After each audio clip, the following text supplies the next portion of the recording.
Part 3. How to Win People to Your Way of Thinking. Chapter 1. You Can't Win an Argument. Shortly after the close of World War I learned an invaluable lesson one night in London. I was manager at the time for Sir Ross Smith. During the war, Sir Ross had been the Australian ace out in Palestine, and shortly after peace was declared, he astonished the world by flying halfway around it in 30 days. No such feat had ever been attempted before. It created a tremendous sensation. The Australian government awarded him $50,000. The King of England knighted him, and, for a while, he was the most talked-about man under the Union Jack.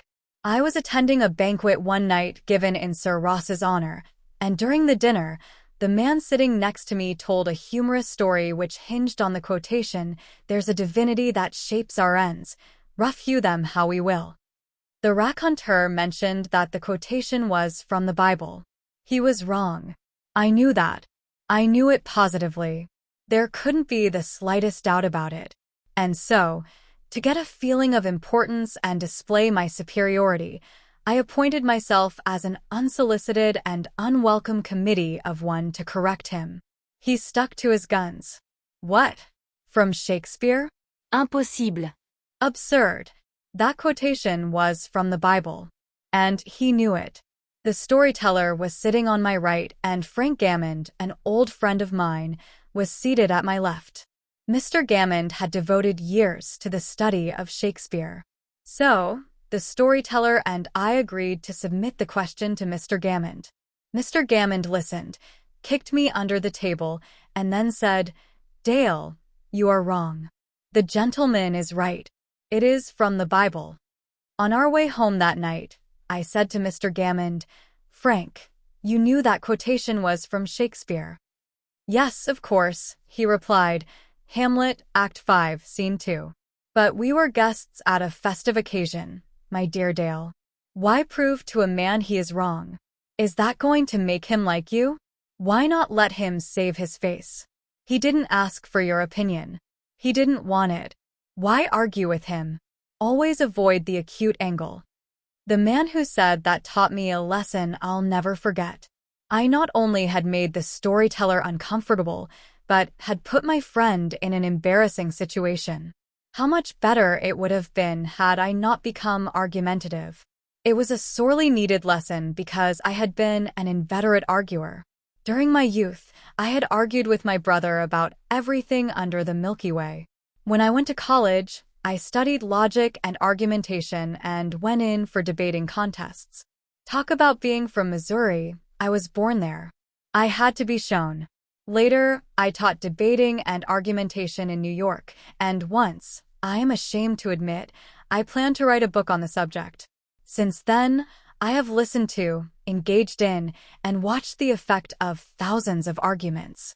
As a result of all this, I have come to the conclusion that there is only one way under high heaven to get the best of an argument, and that is to avoid it.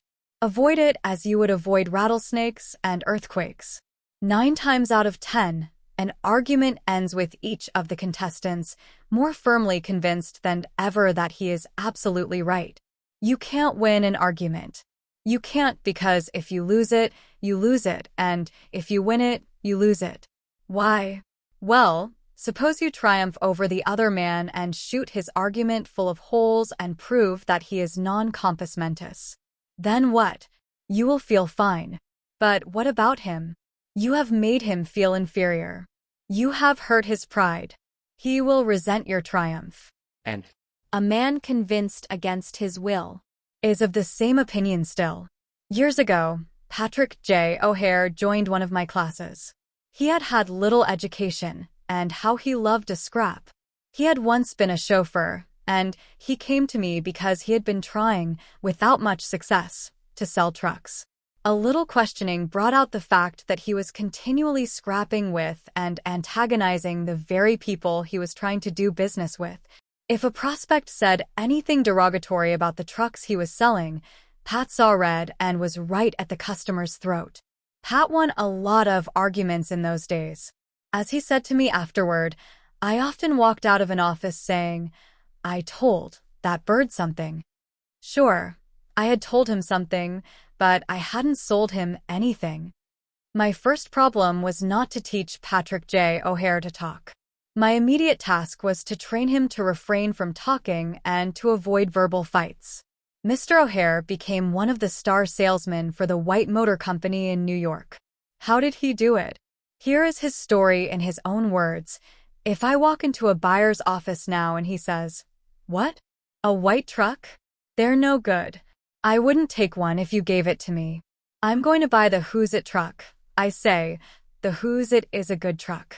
If you buy the Who's It, you'll never make a mistake. The Who's Its are made by a fine company and sold by good people. He is speechless then. There is no room for an argument. If he says the Who's is best and I say sure it is, he has to stop. He can't keep on all afternoon saying, it's the best when I'm agreeing with him. We then get off the subject of Who's It and I begin to talk about the good points of the white truck. There was a time when a remark like his first one would have made me see scarlet and red and orange. I would start arguing against the Who's It, and the more I argued against it, the more my prospect argued in favor of it, and the more he argued, the more he sold himself on my competitor's product. As I look back now, I wonder how I was ever able to sell anything. I lost years of my life in scrapping and arguing. I keep my mouth shut now. It pays. As wise old Ben Franklin used to say, if you argue and rankle and contradict, you may achieve a victory sometimes, but it will be an empty victory because you will never get your opponent's goodwill. So, figure it out for yourself. Which would you rather have, an academic, theatrical victory or a person's goodwill? You can seldom have both. The Boston Transcript once printed this bit of significant doggerel. Here lies the body of William J., who died maintaining his right-of-way. He was right, dead right, as he sped along, but he's just as dead as if he were wrong. You may be right, dead right, as you speed along in your argument, but as far as changing another's mind is concerned, you will probably be just as futile as if you were wrong. Frederick S. Parsons, an income tax consultant, had been disputing and wrangling for an hour with a government tax inspector. An item of $9,000 was at stake. Mr. Parsons claimed that this $9,000 was in reality a bad debt, that it would never be collected, that it ought not to be taxed. "Bad debt, my eye," retorted the inspector. "It must be taxed." This inspector was cold, arrogant, and stubborn, Mr. Parsons said as he told the story to the class. Reason was wasted and so were facts. The longer we argued, the more stubborn he became. So I decided to avoid argument, change the subject, and give him appreciation. I said, I suppose this is a very petty matter in comparison with the really important and difficult decisions you're required to make. I've made a study of taxation myself, but I've had to get my knowledge from books. You are getting yours from the firing line of experience. I sometimes wish I had a job like yours. It would teach me a lot. I meant every word I said. Well, the inspector straightened up in his chair, leaned back, and talked for a long time about his work, telling me of the clever frauds he had uncovered. His tone gradually became friendly, and presently he was telling me about his children. As he left, he advised me that he would consider my problem further and give me his decision in a few days. He called at my office 3 days later and informed me that he had decided to leave the tax return exactly as it was filed. This tax inspector was demonstrating one of the most common of human frailties. He wanted a feeling of importance, and as long as Mr. Parsons argued with him, he got his feeling of importance by loudly asserting his authority. But as soon as his importance was admitted and the argument stopped, and he was permitted to expand his ego, he became a sympathetic and kindly human being. Buddha said, hatred is never ended by hatred but by love, and a misunderstanding is never ended by an argument but by tact, diplomacy, conciliation, and a sympathetic desire to see the other person's viewpoint. Lincoln once reprimanded a young Army officer for indulging in a violent controversy with an associate. "No man who is resolved to make the most of himself," said Lincoln, "can spare time for personal contention. Still less can he afford to take the consequences, including the vitiation of his temper and the loss of self-control. Yield larger things to which you show no more than equal rights, and yield lesser ones though clearly your own. Better give your path to a dog than be bitten by him in contesting for the right. Even killing the dog would not cure the bite." In an article in Bits and Pieces, some suggestions are made on how to keep a disagreement from becoming an argument. Welcome the disagreement. Remember the slogan, "When two partners always agree, one of them is not necessary." If there is some point you haven't thought about, be thankful if it is brought to your attention. Perhaps this disagreement is your opportunity to be corrected before you make a serious mistake. Distrust your first instinctive impression. Our first natural reaction in a disagreeable situation is to be defensive. Be careful. Keep calm and watch out for your first reaction. It may be you at your worst, not your best. Control your temper.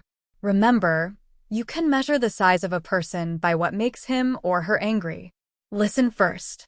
Give your opponents a chance to talk. Let them finish. Do not resist, defend, or debate. This only raises barriers. Try to build bridges of understanding. Don't build higher barriers of misunderstanding. Look for areas of agreement. When you have heard your opponents out, dwell first on the points and areas on which you agree. Be honest. Look for areas where you can admit error and say so. Apologize for your mistakes. It will help disarm your opponents and reduce defensiveness. Promise to think over your opponent's ideas and study them carefully. And mean it. Your opponents may be right. It is a lot easier at this stage to agree to think about their points than to move rapidly ahead and find yourself in a position where your opponents can say, "We tried to tell you, but you wouldn't listen." Thank your opponents sincerely for their interest. Anyone who takes the time to disagree with you is interested in the same things you are. Think of them as people who really want to help you, and you may turn your opponents into friends. Postpone action to give both sides time to think through the problem. Suggest that a new meeting be held later that day or the next day, when all the facts may be brought to bear. In preparation for this meeting, ask yourself some hard questions. Could my opponents be right? Partly right. Is there truth or merit in their position or argument? Is my reaction one that will relieve the problem, or will it just relieve any frustration? Will my reaction drive my opponents further away or draw them closer to me? Will my reaction elevate the estimation good people have of me? Will I win or lose? What price will I have to pay if I win? If I am quiet about it, will the disagreement blow over? Is this difficult situation an opportunity for me? Opera tenor Jan Pierce, after he was married nearly 50 years, once said, "My wife and I made a pact a long time ago, and we've kept it no matter how angry we've grown with each other. When one yells, the other should listen, because when two people yell, there is no communication, just noise and bad vibrations." Principle 1. The only way to get the best of an argument is to avoid it. Chapter 2. A sure way of making enemies and how to avoid it. When Theodore Roosevelt was in the White House, he confessed that if he could be right 75% of the time, he would reach the highest measure of his expectation.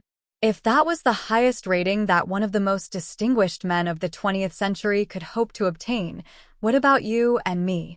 If you can be sure of being right only 55% of the time, you can go down to Wall Street and make $1 million a day. If you can't be sure of being right even 55% of the time, why should you tell other people they are wrong? You can tell people they are wrong by a look or an intonation or a gesture just as eloquently as you can in words, and if you tell them they are wrong, do you make them want to agree with you? Never. For you have struck a direct blow at their intelligence, judgment, pride, and self-respect. That will make them want to strike back. But it will never make them want to change their minds. You may then hurl at them all the logic of a Plato or an Immanuel Kant, but you will not alter their opinions, for you have hurt their feelings. Never begin by announcing, I am going to prove so and so to you. That's bad. That's tantamount to saying, I'm smarter than you are. I'm going to tell you a thing or two and make you change your mind. That is a challenge. It arouses opposition and makes the listener want to battle with you before you even start. It is difficult, under even the most benign conditions, to change people's minds. So, why make it harder? Why handicap yourself? If you are going to prove anything, don't let anybody know it. Do it so subtly, so adroitly, that no one will feel that you are doing it. This was expressed succinctly by Alexander Pope. Men must be taught as if you taught them not, and things unknown proposed as things forgot. Over 300 years ago, Galileo said, "You cannot teach a man anything, you can only help him to find it within himself." As Lord Chesterfield said to his son, "Be wiser than other people if you can, but do not tell them so." Socrates said repeatedly to his followers in Athens, "One thing only I know, and that is that I know nothing." Well, I can't hope to be any smarter than Socrates, so I have quit telling people they are wrong. And I find that it pays. If a person makes a statement that you think is wrong, yes, even that you know is wrong, isn't it better to begin by saying, "Well, now look. I thought otherwise, but I may be wrong. I frequently am. And if I am wrong, I want to be put right. Let's examine the facts." There's magic, positive magic, in such phrases as, "I may be wrong. I frequently am." Let's examine the facts. Nobody in the heavens above or on the earth beneath or in the waters under the earth will ever object to your saying, "I may be wrong." Let's examine the facts. One of our class members who used this approach in dealing with customers was Harold Reinke, a Dodge dealer in Billings, Montana. He reported that because of the pressures of the automobile business, he was often hard-boiled and callous when dealing with customers' complaints. This caused flared tempers, loss of business, and general unpleasantness. He told his class, "Recognizing that this was getting me nowhere fast, I tried a new tack. I would say something like this: our dealership has made so many mistakes that I am frequently ashamed. We may have erred in your case. Tell me about it." This approach becomes quite disarming, and by the time the customer releases his feelings, he is usually much more reasonable when it comes to settling the matter.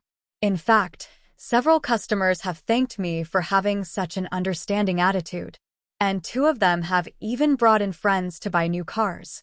In this highly competitive market, we need more of this type of customer, and I believe that showing respect for all customers' opinions and treating them diplomatically and courteously will help beat the competition.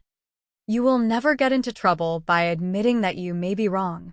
That will stop all argument and inspire your opponent to be just as fair and open and broad-minded as you are. It will make him want to admit that he, too, may be wrong. If you know positively that a person is wrong, and you bluntly tell him or her so, what happens? Let me illustrate. Mr. S., a young New York attorney, once argued a rather important case before the United States Supreme Court, Lustgarten v. Fleet Corporation, 280 U.S. 320. The case involved a considerable sum of money and an important question of law. During the argument, one of the Supreme Court justices said to him, "The statute of limitations in admiralty law is 6 years, is it not?" Mr. S. stopped, stared at the justice for a moment, and then said bluntly, "Your Honor, there is no statute of limitations in admiralty." A hush fell on the court, said Mr. S., as he related his experience to one of the author's classes, and the temperature in the room seemed to drop to 0. I was right. Justice was wrong. And I had told him so. But did that make him friendly? No. I still believe that I had the law on my side. And I know that I spoke better than I ever spoke before. But I didn't persuade. I made the enormous blunder of telling a very learned and famous man that he was wrong. Few people are logical.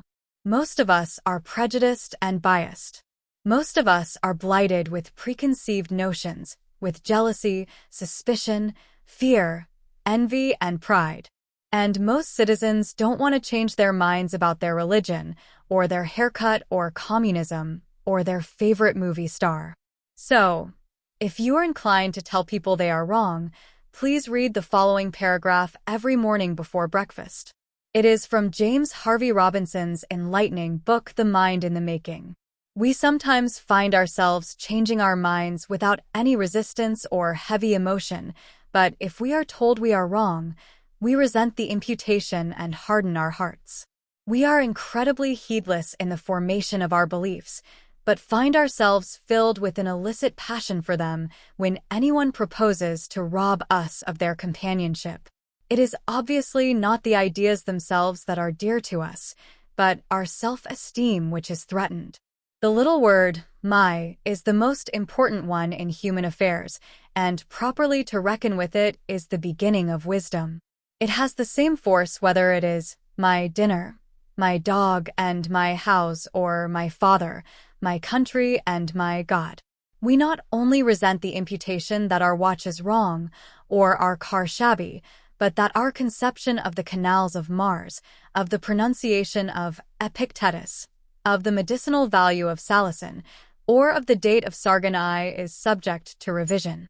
We like to continue to believe what we have been accustomed to accept as true, and the resentment aroused when doubt is cast upon any of our assumptions leads us to seek every manner of excuse for clinging to it. The result is that most of our so-called reasoning consists in finding arguments for going on believing as we already do. Carl Rogers, the eminent psychologist, wrote in his book on becoming a person, "I have found it of enormous value when I can permit myself to understand the other person." The way in which I have worded this statement may seem strange to you. Is it necessary to permit oneself to understand another? I think it is. Our first reaction to most of the statements, which we hear from other people, is an evaluation or judgment, rather than an understanding of it. When someone expresses some feeling, attitude, or belief, our tendency is almost immediately to feel, that's right, or that's stupid, that's abnormal, that's unreasonable, that's incorrect, that's not nice. Very rarely do we permit ourselves to understand precisely what the meaning of the statement is to the other person. I once employed an interior decorator to make some draperies for my home. When the bill arrived, I was dismayed. A few days later, a friend dropped in and looked at the draperies. The price was mentioned, and she exclaimed with a note of triumph, "What? That's awful. I am afraid he put one over on you." True? Yes, she had told the truth, but few people like to listen to truths that reflect on their judgment. So, being human, I tried to defend myself. I pointed out that the best is eventually the cheapest, that one can't expect to get quality and artistic taste at bargain basement prices, and so on and on. The next day, another friend dropped in, admired the draperies, bubbled over with enthusiasm, and expressed a wish that she could afford such exquisite creations for her home. My reaction was totally different. "Well, to tell the truth," I said, "I can't afford them myself. I paid too much. I'm sorry I ordered them." When we are wrong, we may admit it to ourselves. And if we are handled gently and tactfully, we may admit it to others and even take pride in our frankness and broad-mindedness. But not if someone else is trying to ram the unpalatable fact down our esophagus. Horace Greeley, the most famous editor in America during the time of the Civil War, disagreed violently with Lincoln's policies. He believed that he could drive Lincoln into agreeing with him by a campaign of argument, ridicule, and abuse. He waged this bitter campaign month after month, year after year. In fact, he wrote a brutal, bitter, sarcastic, and personal attack on President Lincoln the night Booth shot him. But did all this bitterness make Lincoln agree with Greeley? Not at all. Ridicule and abuse never do. If you want some excellent suggestions about dealing with people and managing yourself and improving your personality, read Benjamin Franklin's autobiography, one of the most fascinating life stories ever written, one of the classics of American literature. Ben Franklin tells how he conquered the iniquitous habit of argument and transformed himself into one of the most able, suave, and diplomatic men in American history. One day, when Ben Franklin was a blundering youth, an old Quaker friend took him aside and lashed him with a few stinging truths, something like this: "Ben, you are impossible. Your opinions have a slap in them for everyone who differs with you. They have become so offensive that nobody cares for them. Your friends find they enjoy themselves better when you are not around. You know so much that no man can tell you anything. Indeed, no man is going to try, for the effort would lead only to discomfort and hard work. So, you are not likely ever to know any more than you do now, which is very little." One of the finest things I know about Ben Franklin is the way he accepted that smarting rebuke.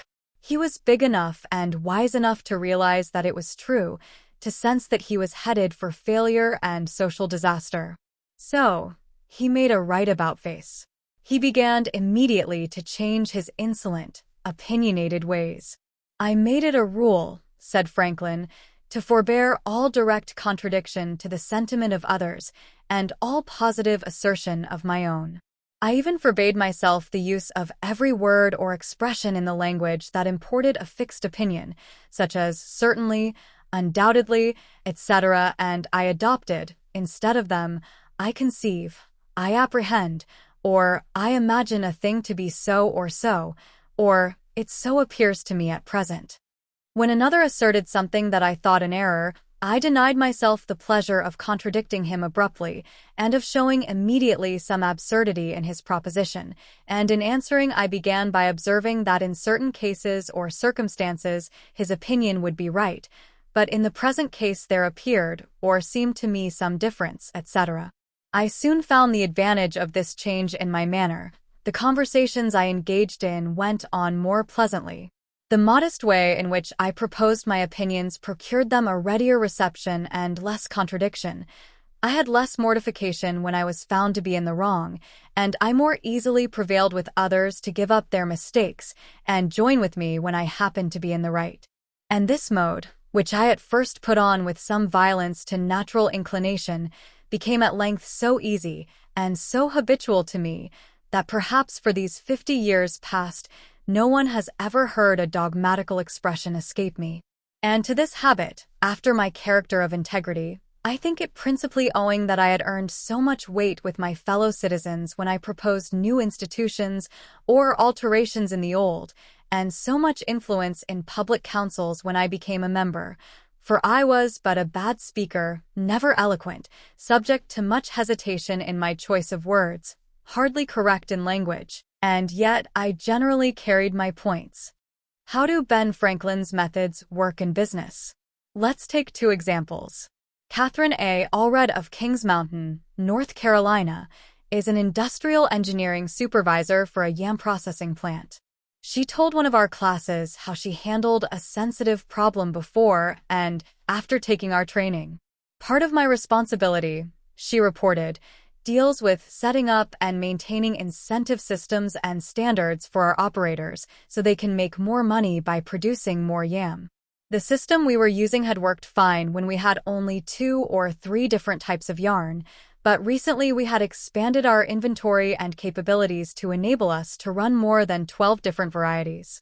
The present system was no longer adequate to pay the operators fairly for the work being performed and give them an incentive to increase production. I had worked up a new system which would enable us to pay the operator by the class of yam she was running at any one particular time. With my new system in hand, I entered the meeting determined to prove to the management that my system was the right approach. I told them in detail how they were wrong and showed where they were being unfair and how I had all the answers they needed. To say the least, I failed miserably. I had become so busy defending my position on the new system that I had left them no opening to graciously admit their problems on the old one. The issue was dead. After several sessions of this course, I realized all too well where I had made my mistakes. I called another meeting, and this time I asked where they felt their problems were. We discussed each point, and I asked them their opinions on which was the best way to proceed.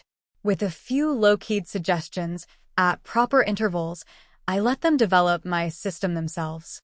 At the end of the meeting, when I actually presented my system, they enthusiastically accepted it. I'm convinced now that nothing good is accomplished and a lot of damage can be done if you tell a person straight out that he or she is wrong. You only succeed in stripping that person of self-dignity and making yourself an unwelcome part of any discussion. Let's take another example. And remember, these cases I am citing are typical of the experiences of thousands of other people. R.V. Crowley was a salesman for a lumber company in New York. Crowley admitted that he had been telling hard-boiled lumber inspectors for years that they were wrong. And he had won the arguments too. But it hadn't done any good. For these lumber inspectors, said Mr. Crowley, are like baseball umpires. Once they make a decision, they never change it. Mr. Crowley saw that his firm was losing thousands of dollars through the arguments he won. So, while taking my course, he resolved to change tactics and abandon arguments. With what results? Here is the story as he told it to the fellow members of his class. One morning the phone rang in my office. A hot and bothered person at the other end proceeded to inform me that a car of lumber we had shipped into his plant was entirely unsatisfactory. His firm had stopped unloading and requested that we make immediate arrangements to remove the stock from their yard. After about 1/4 of the car had been unloaded, their lumber inspector reported that the lumber was running 55% below grade. Under the circumstances, they refused to accept it. I immediately started for his plant and on the way turned over in my mind the best way to handle the situation. Ordinarily, under such circumstances, I should have quoted grading rules and tried, as a result of my own experience and knowledge as a lumber inspector, to convince the other inspector that the lumber was actually up to grade and that he was misinterpreting the rules in his inspection. However, I thought I would apply the principles learned in this training. When I arrived at the plant, I found the purchasing agent and the lumber inspector in a wicked humor, both set for an argument and a fight. We walked out to the car that was being unloaded, and I requested that they continue to unload so that I could see how things were going. I asked the inspector to go right ahead and lay out the rejects, as he had been doing, and to put the good pieces in another pile. After watching him for a while, it began to dawn on me that his inspection actually was much too strict and that he was misinterpreting the rules. This particular lumber was white pine, and I knew the inspector was thoroughly schooled in hardwoods, but not a competent, experienced inspector on white pine. White pine happened to be my own strong suit, but did I offer any objection to the way he was grading the lumber? None whatever. I kept on watching and gradually began to ask questions as to why certain pieces were not satisfactory. I didn't for one instant insinuate that the inspector was wrong.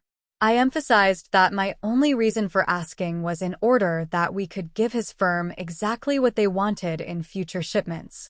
By asking questions in a very friendly, cooperative spirit and insisting continually that they were right in laying out boards not satisfactory to their purpose, I got him warmed up, and the strained relations between us began to thaw and melt away.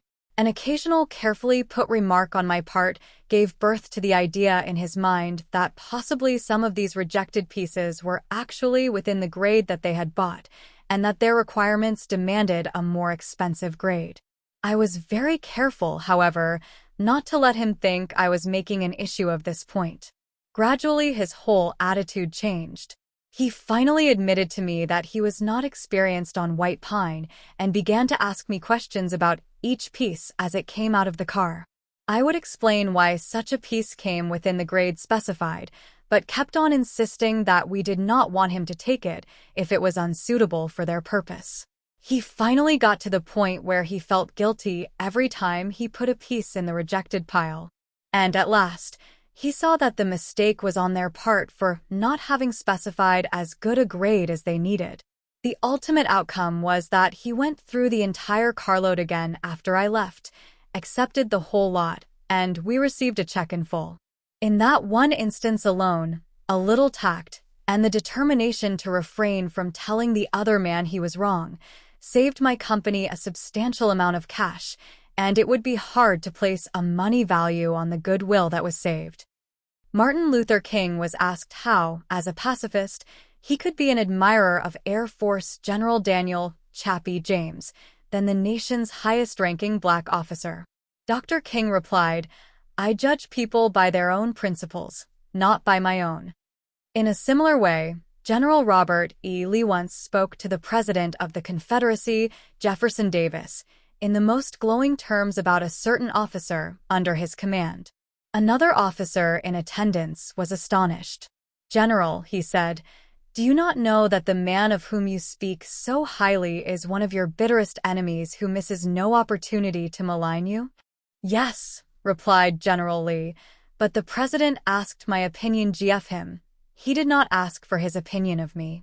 By the way, I am not revealing anything new in this chapter. 2,000 years ago, Jesus said, "Agree with thine adversary quickly." And 2,200 years before Christ was born, King Octoy of Egypt gave his son some shrewd advice that is sorely needed today. "Be diplomatic," counseled the king. "It will help you gain your point." In other words, don't argue with your customer or your spouse or your adversary. Don't tell them they are wrong. Don't get them stirred up. Use a little diplomacy. Principle 2. Show respect for the other person's opinions. Never say, "You're wrong." Chapter 3. If you're wrong, admit it. Within a minute's walk of my house, there was a wild stretch of virgin timber, where the blackberry thickets foamed white in the springtime, where the squirrels nested and reared their young, and the horseweeds grew as tall as a horse's head. This unspoiled woodland was called Forest Park, and it was a forest, probably not much different in appearance from what it was when Columbus discovered America. I frequently walked in this park with Rex, my little Boston bulldog. He was a friendly, harmless little hound, and since we rarely met anyone in the park, I took Rex along without a leash or a muzzle. One day, we encountered a mounted policeman in the park, a policeman itching to show his authority. "What do you mean by letting that dog run loose in the park without a muzzle and leash?" he reprimanded me. "Don't you know it's against the law?" "Yes, I know it is," I replied softly, "but I didn't think he would do any harm out here." You didn't think. The law doesn't give a tinker's damn about what you think. That dog might kill a squirrel or bite a child. Now, I'm going to let you off this time, but if I catch this dog out here again without a muzzle and a leash, you'll have to tell it to the judge. I meekly promised to obey. And I did obey for a few times. But Rex didn't like the muzzle, and neither did I, so we decided to take a chance. Everything was lovely for a while, and then we struck a snag. Rex and I raced over the brow of a hill one afternoon, and there, suddenly, to my dismay, I saw the majesty of the law, astride a bay horse. Rex was out in front, heading straight for the officer. I was in for it. I knew it. So, I didn't wait until the policeman started talking. I beat him to it. I said, "Officer, you've caught me red-handed. I'm guilty. I have no alibis, no excuses. You warned me last week that if I brought the dog out here again, without a muzzle you would find me. Well, now," the policeman responded in a soft tone. "I know it's a temptation to let a little dog like that have a run out here when nobody is around." "Sure, it's a temptation," I replied, "but it is against the law." "Well, a little dog like that isn't going to harm anybody," the policeman remonstrated. "No, but he may kill squirrels," I said. "Well now, I think you are taking this a bit too seriously," he told me. "I'll tell you what you do. You just let him run over the hill there where I can't see him, and we'll forget all about it." That policeman, being human, wanted a feeling of importance. So when I began to condemn myself, the only way he could nourish his self-esteem was to take the magnanimous attitude of showing mercy. But suppose I had tried to defend myself, well, did you ever argue with a policeman? But instead of breaking lances with him, I admitted that he was absolutely right and I was absolutely wrong. I admitted it quickly, openly, and with enthusiasm. The affair terminated graciously in my taking his side and his taking my side. Lord Chesterfield himself could hardly have been more gracious than this mounted policeman who, only a week previously, had threatened to have the law on me. If we know we are going to be rebuked anyhow, isn't it far better to beat the other person to it and do it ourselves? Isn't it much easier to listen to self-criticism than to bear condemnation from alien lips? Say about yourself all the derogatory things you know the other person is thinking or wants to say or intends to say, and say them before that person has a chance to say them. The chances are 100 to 1 that a generous, forgiving attitude will be taken and your mistakes will be minimized, just as the mounted policeman did with me and Rex. Ferdinand E. Warren, a commercial artist, used this technique to win the goodwill of a petulant, scolding buyer of art. It is important, in making drawings for advertising and publishing purposes, to be precise and very exact, Mr. Warren said as he told the story. Some art editors demand that their commissions be executed immediately, and in these cases, some slight error is liable to occur. I knew one art director in particular who was always delighted to find fault with some little thing. I have often left his office in disgust, not because of the criticism, but because of his method of attack. Recently, I delivered a rush job to this editor, and he phoned me to call at his office immediately. He said something was wrong. When I arrived, I found just what I had anticipated and dreaded. He was hostile, gloating over his chance to criticize. He demanded with heat why I had done so and so. My opportunity had come to apply the self-criticism I had been studying about. So, I said, Mr. So-and-so, if what you say is true, I am at fault and there is absolutely no excuse for my blunder. I have been doing drawings for you long enough to know better. I'm ashamed of myself. Immediately, he started to defend me. Yes, you're right, but after all, this isn't a serious mistake. It is only... I interrupted him. Any mistake, I said, may be costly and they are all irritating. He started to break in, but I wouldn't let him. I was having a grand time. For the first time in my life, I was criticizing myself and I loved it. I should have been more careful, I continued. You give me a lot of work and you deserve the best. So, I'm going to do this drawing all over. No. No. He protested. I wouldn't think of putting you to all that trouble. He praised my work, assured me that he wanted only a minor change and that my slight error hadn't cost his firm any money, and after all, it was a mere detail, not worth worrying about. My eagerness to criticize myself took all the fight out of him. He ended up by taking me to lunch, and before we parted, he gave me a check and another commission.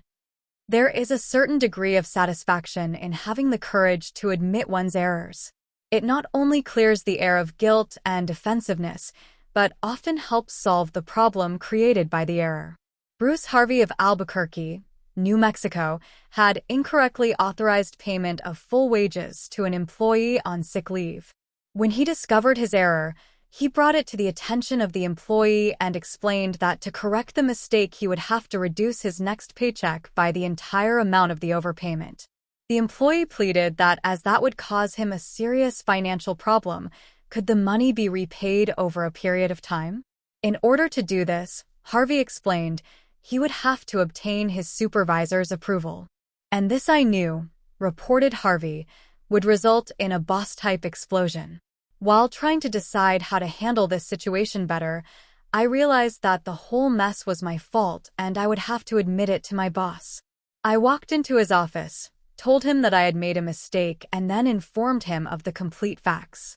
He replied in an explosive manner that it was the fault of the personnel department. I repeated that it was my fault. He exploded again about carelessness in the accounting department. Again, I explained it was my fault. He blamed 2 other people in the office. But each time I reiterated it was my fault. Finally, he looked at me and said, "Okay, it was your fault. Now straighten it out." The error was corrected and nobody got into trouble. I felt great because I was able to handle a tense situation and had the courage not to seek alibis. My boss has had more respect for me ever since.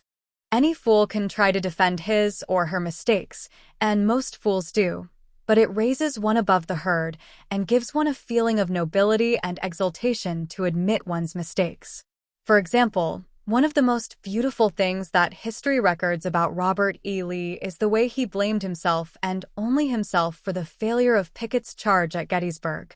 Pickett's charge was undoubtedly the most brilliant and picturesque attack that ever occurred in the Western world. General George E. Pickett himself was picturesque. He wore his hair so long that his auburn locks almost touched his shoulders, and, like Napoleon in his Italian campaigns, he wrote ardent love letters almost daily while in the battlefield. His devoted troops cheered him that tragic July afternoon as he rode off jauntily toward the Union lines, his cap set at a rakish angle over his right ear. They cheered and they followed him, man touching man, rank pressing rank, with banners flying and bayonets gleaming in the sun. It was a gallant sight. Daring. Magnificent. A murmur of admiration ran through the Union lines as they beheld it. Pickett's troops swept forward at any easy trot, through orchard and cornfield, across a meadow and over a ravine. All the time, the enemy's cannon was tearing ghastly holes in their ranks. But on they pressed, grim, irresistible. Suddenly, the Union infantry rose from behind the stone wall on Cemetery Ridge, where they had been hiding, and fired volley after volley into Pickett's onrushing troops. The crest of the hill was a sheet of flame, a slaughterhouse, a blazing volcano. In a few minutes, all of Pickett's brigade commanders except one were down, and 4/5 of his 5,000 men had fallen. General Lewis A. Armistead, leading the troops in the final plunge, ran forward, vaulted over the stone wall, and, waving his cap on the top of his sword, shouted, "Give 'em the steel, boys." They did. They leaped over the wall, bayonet their enemies, smashed skulls with clubbed muskets, and planted the battle flags of the South on Cemetery Ridge. The banners waved there only for a moment. But that moment, brief as it was, recorded the high-water mark of the Confederacy. Pickett's charge, brilliant, heroic, was nevertheless the beginning of the end. Lee had failed. He could not penetrate the North. And he knew it. The South was doomed. Lee was so saddened, so shocked, that he sent in his resignation and asked Jefferson Davis, the President of the Confederacy, to appoint a younger and abler man. If Lee had wanted to blame the disastrous failure of Pickett's charge on someone else, he could have found a score of alibis. Some of his division commanders had failed him. The cavalry hadn't arrived in time to support the infantry attack. This had gone wrong and that had gone awry. But Lee was far too noble to blame others. As Pickett's beaten and bloody troops struggled back to the Confederate lines, Robert E. Lee rode out to meet them all alone and greeted them with a self-condemnation that was little short of sublime. "All this has been my fault," he confessed. "I and I alone have lost this battle." Few generals in all history have had the courage and character to admit that. Michael Chung, who teaches our course in Hong Kong, told of how the Chinese culture presents some special problems and how sometimes it is necessary to recognize that the benefit of applying a principle may be more advantageous than maintaining an old tradition. He had one middle-aged class member who had been estranged from his son for many years. The father had been an opium addict, but was now cured. In Chinese tradition, an older person cannot take the first step. The father felt that it was up to his son to take the initiative toward a reconciliation. In an early session, he told the class about the grandchildren he had never seen and how much he desired to be reunited with his son. His classmates, all Chinese, understood his conflict between his desire and long-established tradition.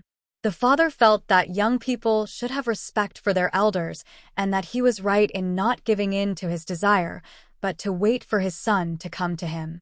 Toward the end of the course, the father again addressed his class. "I have pondered this problem," he said. Dale Carnegie says, "If you are wrong, admit it quickly and emphatically." It is too late for me to admit it quickly, but I can admit it emphatically. I wronged my son.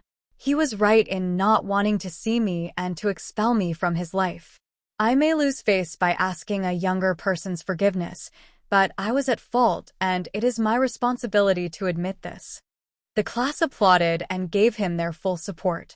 At the next class, he told how he went to his son's house, asked for and received forgiveness, and was now embarked on a new relationship with his son, his daughter-in-law, and the grandchildren he had at last met.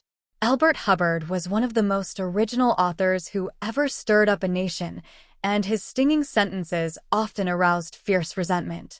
But Hubbard, with his rare skill for handling people, frequently turned his enemies into friends. For example, when some irritated reader wrote in to say that he didn't agree with such and such an article and ended by calling Hubbard this and that, Elbert Hubbard would answer like this: "Come to think it over, I don't entirely agree with it myself. Not everything I wrote yesterday appeals to me today. I am glad to learn what you think on the subject. The next time you are in the neighborhood, you must visit us, and we'll get this subject threshed out for all time. So here is a handclasp over the miles, and I am yours sincerely." What could you say to a man who treated you like that? When we are right, let's try to win people gently and tactfully to our way of thinking, and when we are wrong, and that will be surprisingly often, if we are honest with ourselves, let's admit our mistakes quickly and with enthusiasm. Not only will that technique produce astonishing results, but, believe it or not, it is a lot more fun under the circumstances than trying to defend oneself. Remember the old proverb, "By fighting you never get enough, but by yielding you get more than you expected." Principle 3. If you are wrong, admit it quickly and emphatically. Chapter 4. A drop of honey. If your temper is aroused and you tell him a thing or two, you will have a fine time unloading your feelings. But what about the other person? Will he share your pleasure? Will your belligerent tones, your hostile attitude, make it easy for him to agree with you? "If you come at me with your fists doubled," said Woodrow Wilson, "I think I can promise you that mine will double as fast as yours. But if you come to me and say, 'Let us sit down and take counsel together, and, if we differ from each other, understand why it is that we differ, just what the points at issue are,' we will presently find that we are not so far apart after all, that the points on which we differ are few and the points on which we agree are many, and that if we only have the patience and the candor and the desire to get together, we will get together." Nobody appreciated the truth of Woodrow Wilson's statement more than John D. Rockefeller, Jr. Back in 1915, Rockefeller was the most fiercely despised man in Colorado. One of the bloodiest strikes in the history of American industry had been shocking the state for 2 terrible years. Irate, belligerent miners were demanding higher wages from the Colorado Fuel and Iron Company. Rockefeller controlled that company. Property had been destroyed. Troops had been called out. Blood had been shed. Strikers had been shot, their bodies riddled with bullets. At a time like that, with the air seething with hatred, Rockefeller wanted to win the strikers to his way of thinking. And he did it. How? Here's the story. After weeks spent in making friends, Rockefeller addressed the representatives of the strikers. This speech, in its entirety, is a masterpiece. It produced astonishing results. It calmed the tempestuous waves of hate that threatened to engulf Rockefeller. It won him a host of admirers. It presented facts in such a friendly manner that the strikers went back to work without saying another word about the increase in wages, for which they had fought so violently. The opening of that remarkable speech follows. Note how it fairly glows with friendliness. Rockefeller, remember, was talking to men who, a few days previously, had wanted to hang him by the neck to a sour apple tree, Yet, he couldn't have been more gracious, more friendly if he had addressed a group of medical missionaries. His speech was radiant with such phrases as "I am proud to be here, having visited in your homes, met many of your wives and children, we meet here not as strangers, but as friends. Spirit of mutual friendship, our common interests, it is only by your courtesy that I am here." "This is a red-letter day in my life," Rockefeller began. "It is the first time I have ever had the good fortune to meet the representatives of the employees of this great company, its officers and superintendents, together, and I can assure you that I am proud to be here, and that I shall remember this gathering as long as I live. Had this meeting been held 2 weeks ago, I should have stood here a stranger to most of you, recognizing a few faces.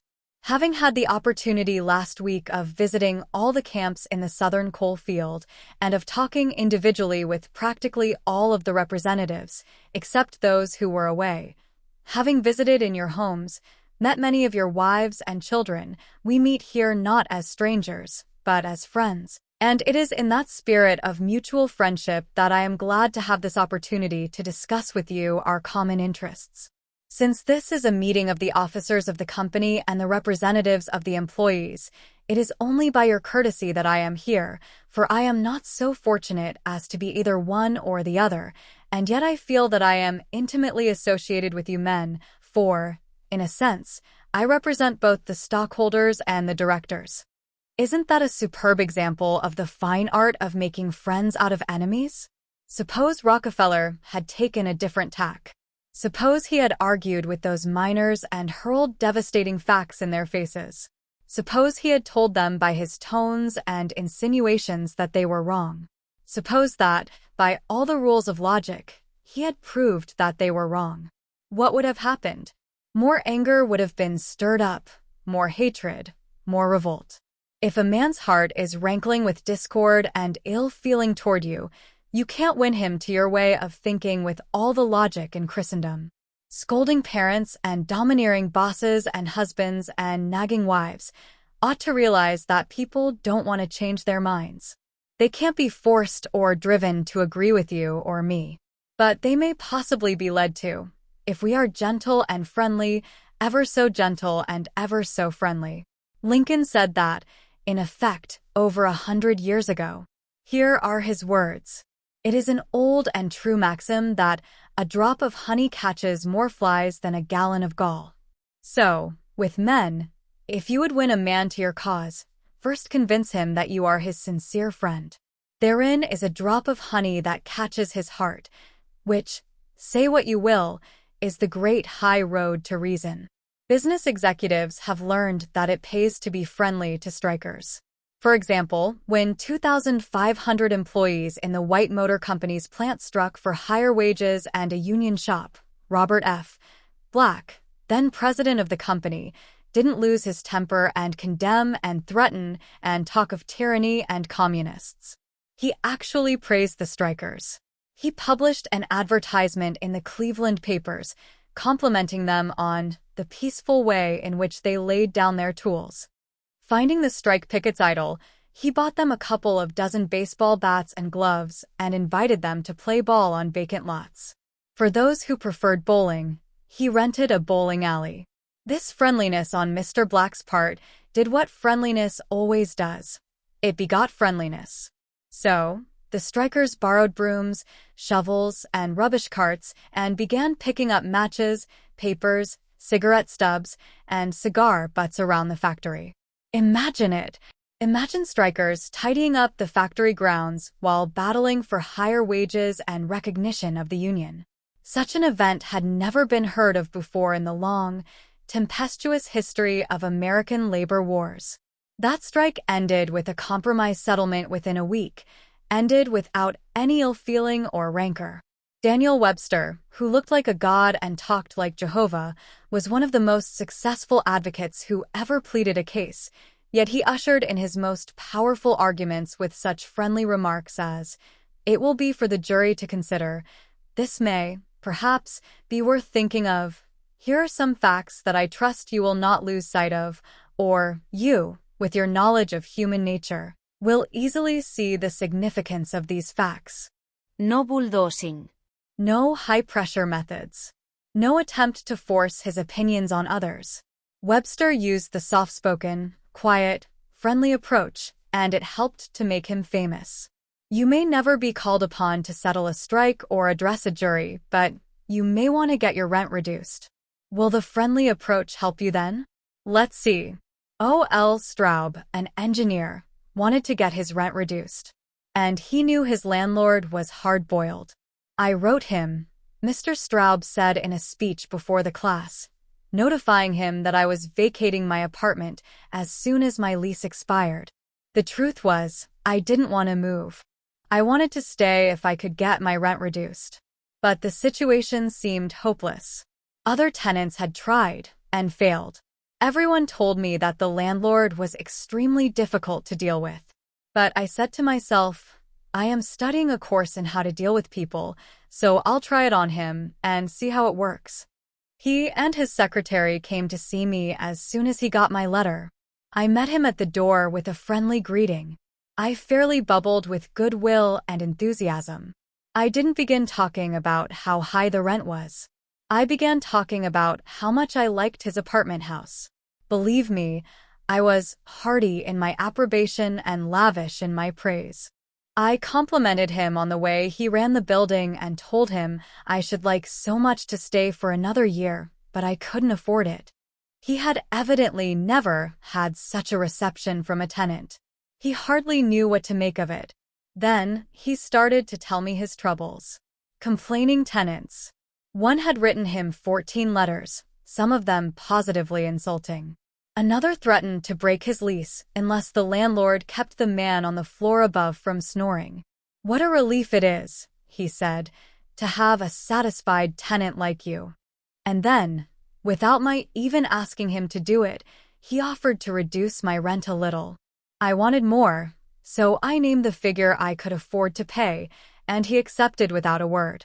As he was leaving, he turned to me and asked, "What decorating can I do for you?"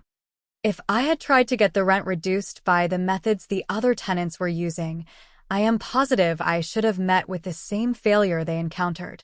It was the friendly, sympathetic, appreciative approach that won. Dean Woodcock of Pittsburgh, Pennsylvania, is the superintendent of a department of the local electric company. His staff was called upon to repair some equipment on top of a pole. This type of work had formerly been performed by a different department and had only recently been transferred to Woodcock's section. Although his people had been trained in the work, this was the first time they had ever actually been called upon to do it. Everybody in the organization was interested in seeing if and how they could handle it. Mr. Woodcock, several of his subordinate managers, and members of other departments of the utility went to see the operation. Many cars and trucks were there, and a number of people were standing around watching the two lone men on top of the pole. Glancing around, Woodcock noticed a man up the street getting out of his car with a camera. He began taking pictures of the scene.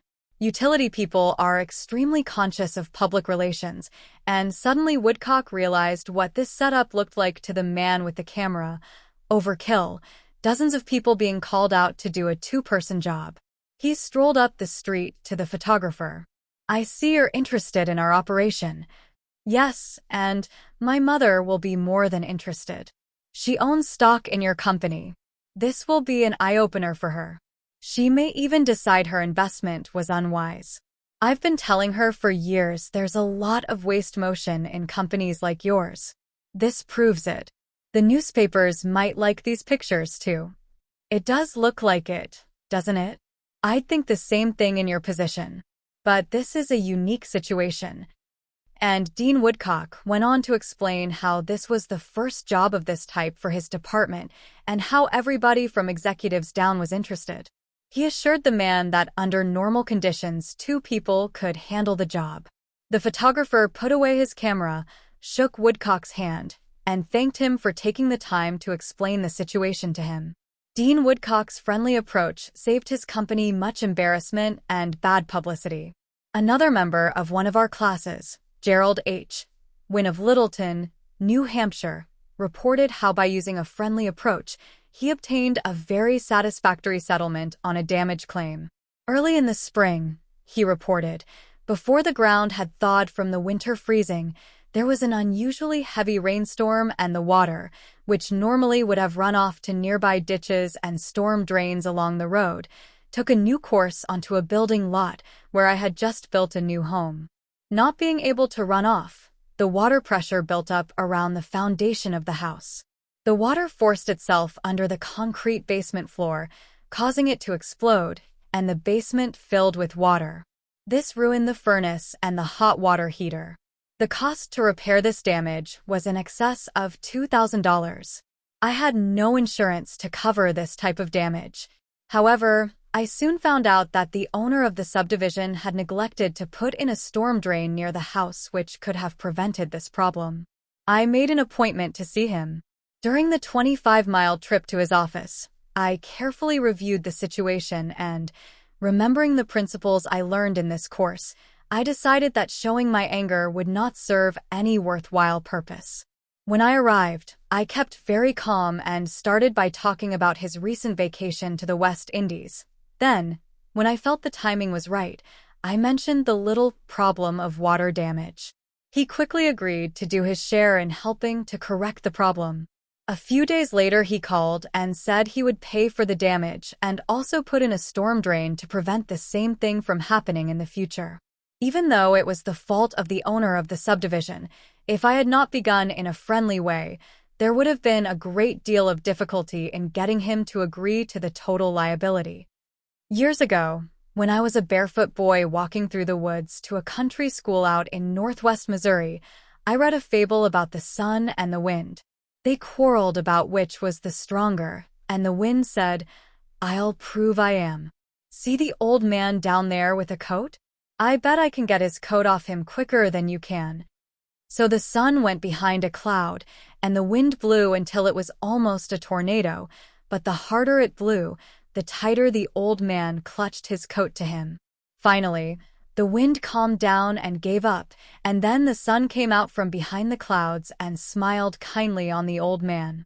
Presently, he mopped his brow and pulled off his coat. The sun then told the wind that gentleness and friendliness were always stronger than fury and force. The use of gentleness and friendliness is demonstrated day after day by people who have learned that a drop of honey catches more flies than a gallon of gall. F. Gail Connor of Lutherville, Maryland, proved this when he had to take his 4-month-old car to the service department of the car dealer for the 3rd time. He told our class, "It was apparent that talking to, reasoning with, or shouting at the service manager was not going to lead to a satisfactory resolution of my problems." I walked over to the showroom and asked to see the agency owner, Mr. White. After a short wait, I was ushered into Mr. White's office. I introduced myself and explained to him that I had bought my car from his dealership because of the recommendations of friends who had had previous dealings with him. I was told that his prices were very competitive and his service was outstanding. He smiled with satisfaction as he listened to me. I then explained the problem I was having with the service department. "I thought you might want to be aware of any situation that might tarnish your fine reputation," I added. He thanked me for calling this to his attention and assured me that my problem would be taken care of. Not only did he personally get involved, but he also lent me his car to use while mine was being repaired. Aesop was a Greek slave who lived at the court of Croesus and spun immortal fables 600 years before Christ. Yet the truths he taught about human nature are just as true in Boston and Birmingham now as they were 26 centuries ago in Athens. The sun can make you take off your coat more quickly than the wind, and kindliness, the friendly approach and appreciation can make people change their minds more readily than all the bluster and storming in the world. Remember what Lincoln said, "A drop of honey catches more flies than a gallon of gall." Principle 4. Begin in a friendly way. Chapter 5. The Secret of Socrates. In talking with people, don't begin by discussing the things on which you differ. Begin by emphasizing, and keep on emphasizing, the things on which you agree. Keep emphasizing, if possible, that you are both striving for the same end and that your only difference is one of method and not of purpose. Get the other person saying yes, yes at the outset. Keep your opponent, if possible, from saying no. A no response, according to Professor Overstreet, is a most difficult handicap to overcome. When you have said no, all your pride of personality demands that you remain consistent with yourself. You may later feel that the no was ill-advised. Nevertheless, there is your precious pride to consider. Once having said a thing, you feel you must stick to it. Hence it is of the very greatest importance that a person be started in the affirmative direction. The skillful speaker gets, at the outset, a number of yes responses.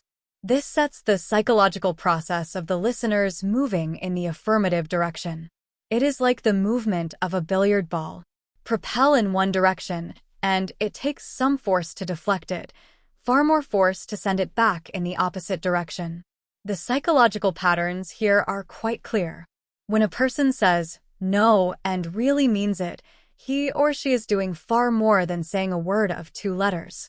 The entire organism, glandular, nervous, muscular, gathers itself together into a condition of rejection. There is, usually in minute but sometimes in observable degree, a physical withdrawal or readiness for withdrawal.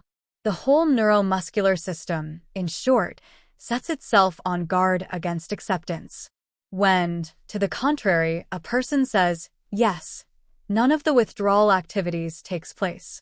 The organism is in a forward-moving, accepting, open attitude. Hence the more yes we can, at the very outset, induce, the more likely we are to succeed in capturing the attention for our ultimate proposal. It is a very simple technique, this yes response. And yet, how much it is neglected. It often seems as if people get a sense of their own importance by antagonizing others at the outset. Get a student to say no at the beginning, or a customer, child, husband, or wife, and it takes the wisdom and the patience of angels to transform that bristling negative into an affirmative. The use of this yes technique enabled James Eberson, who was a teller in the Greenwich Savings Bank in New York City, to secure a prospective customer who might otherwise have been lost. "This man came in to open an account," said Mr. Eberson, "and I gave him our usual form to fill out. Some of the questions he answered willingly, but there were others he flatly refused to answer. Before I began the study of human relations, I would have told this prospective depositor that if he refused to give the bank this information, we should have to refuse to accept this account. I am ashamed that I have been guilty of doing that very thing in the past. Naturally, an ultimatum like that made me feel good. I had shown who was boss, that the bank's rules and regulations couldn't be flouted. But that sort of attitude certainly didn't give a feeling of welcome and importance to the man who had walked in to give us his patronage. I resolved this morning to use a little horse sense. I resolved not to talk about what the bank wanted, but about what the customer wanted. And above all else, I was determined to get him saying yes from the very start. So, I agreed with him. I told him the information he refused to give was not absolutely necessary. However, I said, suppose you have money in this bank at your death. Wouldn't you like to have the bank transfer it to your next of kin, who is entitled to it according to law? Yes, of course, he replied. Don't you think, I continued, that it would be a good idea to give us the name of your next of kin so that, in the event of your death, we could carry out your wishes without error or delay? Again, he said, yes. The young man's attitude softened and changed when he realized that we weren't asking for this information for our sake, but for his sake. Before leaving the bank, this young man not only gave me complete information about himself, but he opened, at my suggestion, a trust account, naming his mother as the beneficiary for his account, and he had gladly answered all the questions concerning his mother also. I found that by getting him to say yes from the outset, he forgot the issue at stake and was happy to do all the things I suggested. Joseph Allison, a sales representative for Westinghouse Electric Company, had this story to tell. There was a man in my territory that our company was most eager to sell to. My predecessor had called on him for 10 years without selling anything. When I took over the territory, I called steadily for 3 years without getting an order. Finally, after 13 years of calls and sales talk, we sold him a few motors. If these proved to be all right, an order for several hundred more would follow. Such was my expectation, right? I knew they would be all right. So, when I called 3 weeks later, I was in high spirits. The chief engineer greeted me with this shocking announcement. "Allison, I can't buy the remainder of the motors from you." "Why?" I asked in amazement. "Why?" "Because your motors are too hot. I can't put my hand on them." I knew it wouldn't do any good to argue. I had tried that sort of thing too long. So I thought of getting the yes, yes response. "Well, now look, Mr. Smith," I said. "I agree with you 100%. If those motors are running too hot, you ought not to buy any more of them. You must have motors that won't run any hotter than standards set by the National Electrical Manufacturers Association. Isn't that so?" He agreed it was. I had gotten my first yes. The Electrical Manufacturers Association regulations say that a properly designed motor may have a temperature of 72 degrees Fahrenheit above room temperature. Is that correct? Yes, he agreed. That's quite correct. But your motors are much hotter. I didn't argue with him. I merely asked, "How hot is the mill room?" "Oh," he said, "about 75 degrees Fahrenheit." "Well," I replied, "if the mill room is 75 degrees and you add 72 to that makes a total of 147 degrees Fahrenheit. Wouldn't you scald your hand if you held it under a spigot of hot water at a temperature of 147 degrees Fahrenheit?" Again, he had to say yes. "Well," I suggested, "wouldn't it be a good idea to keep your hands off those motors?" "Well, I guess you're right," he admitted. We continued to chat for a while. Then he called his secretary and lined up approximately $35,000 worth of business for the ensuing month. It took me years and cost me countless thousands of dollars in lost business before I finally learned that it doesn't pay to argue, that it is much more profitable and much more interesting to look at things from the other person's viewpoint and try to get that person saying yes, yes. Eddie Snow, who sponsors our courses in Oakland, California, tells how he became a good customer of a shop because the proprietor got him to say yes, yes. Eddie had become interested in bow hunting and had spent considerable money in purchasing equipment and supplies from a local bow store. When his brother was visiting him, he wanted to rent a bow for him from this store. The sales clerk told him they didn't rent bows, so Eddie phoned another bow store. Eddie described what happened. A very pleasant gentleman answered the phone. His response to my question for a rental was completely different from the other place. He said he was sorry, but they no longer rented bows because they couldn't afford to do so. He then asked me if I had rented before.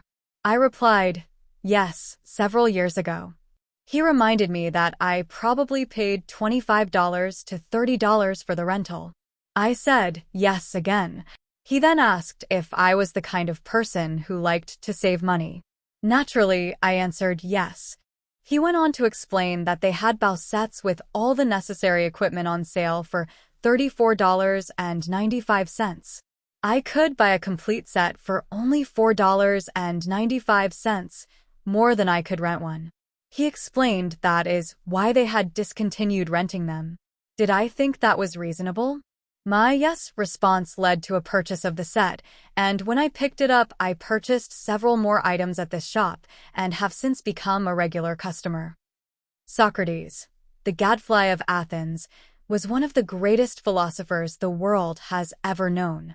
He did something that only a handful of men in all history have been able to do.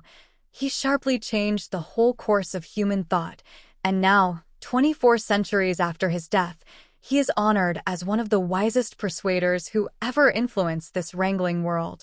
His method? Did he tell people they were wrong? Oh, no, not Socrates. He was far too adroit for that.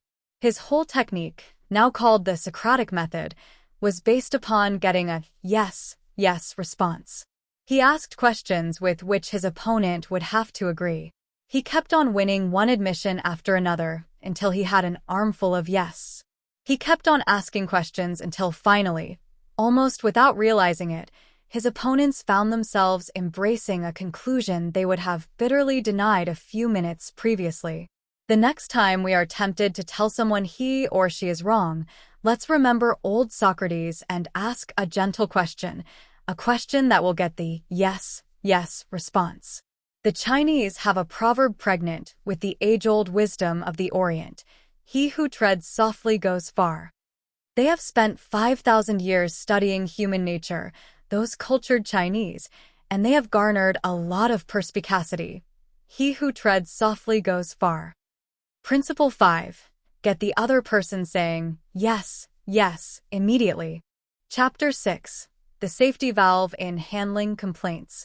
Most people trying to win others to their way of thinking do too much talking themselves. Let the other people talk themselves out. They know more about their business and problems than you do. So, ask them questions.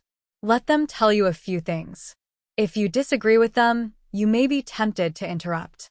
But don't. It is dangerous. They won't pay attention to you while they still have a lot of ideas of their own crying for expression. So, listen patiently and with an open mind. Be sincere about it. Encourage them to express their ideas fully. Does this policy pay in business? Let's see. Here is the story of a sales representative who was forced to try it. One of the largest automobile manufacturers in the United States was negotiating for a year's requirements of upholstery fabrics. 3 important manufacturers had worked up fabrics in sample bodies. These had all been inspected by the executives of the motor company, and notice had been sent to each manufacturer saying that, on a certain day, a representative from each supplier would be given an opportunity to make a final plea for the contract. GBR, a representative of one manufacturer, arrived in town with a severe attack of laryngitis. When it came my turn to meet the executives in conference, Mr. R said as he related the story before one of my classes, I had lost my voice. I could hardly whisper.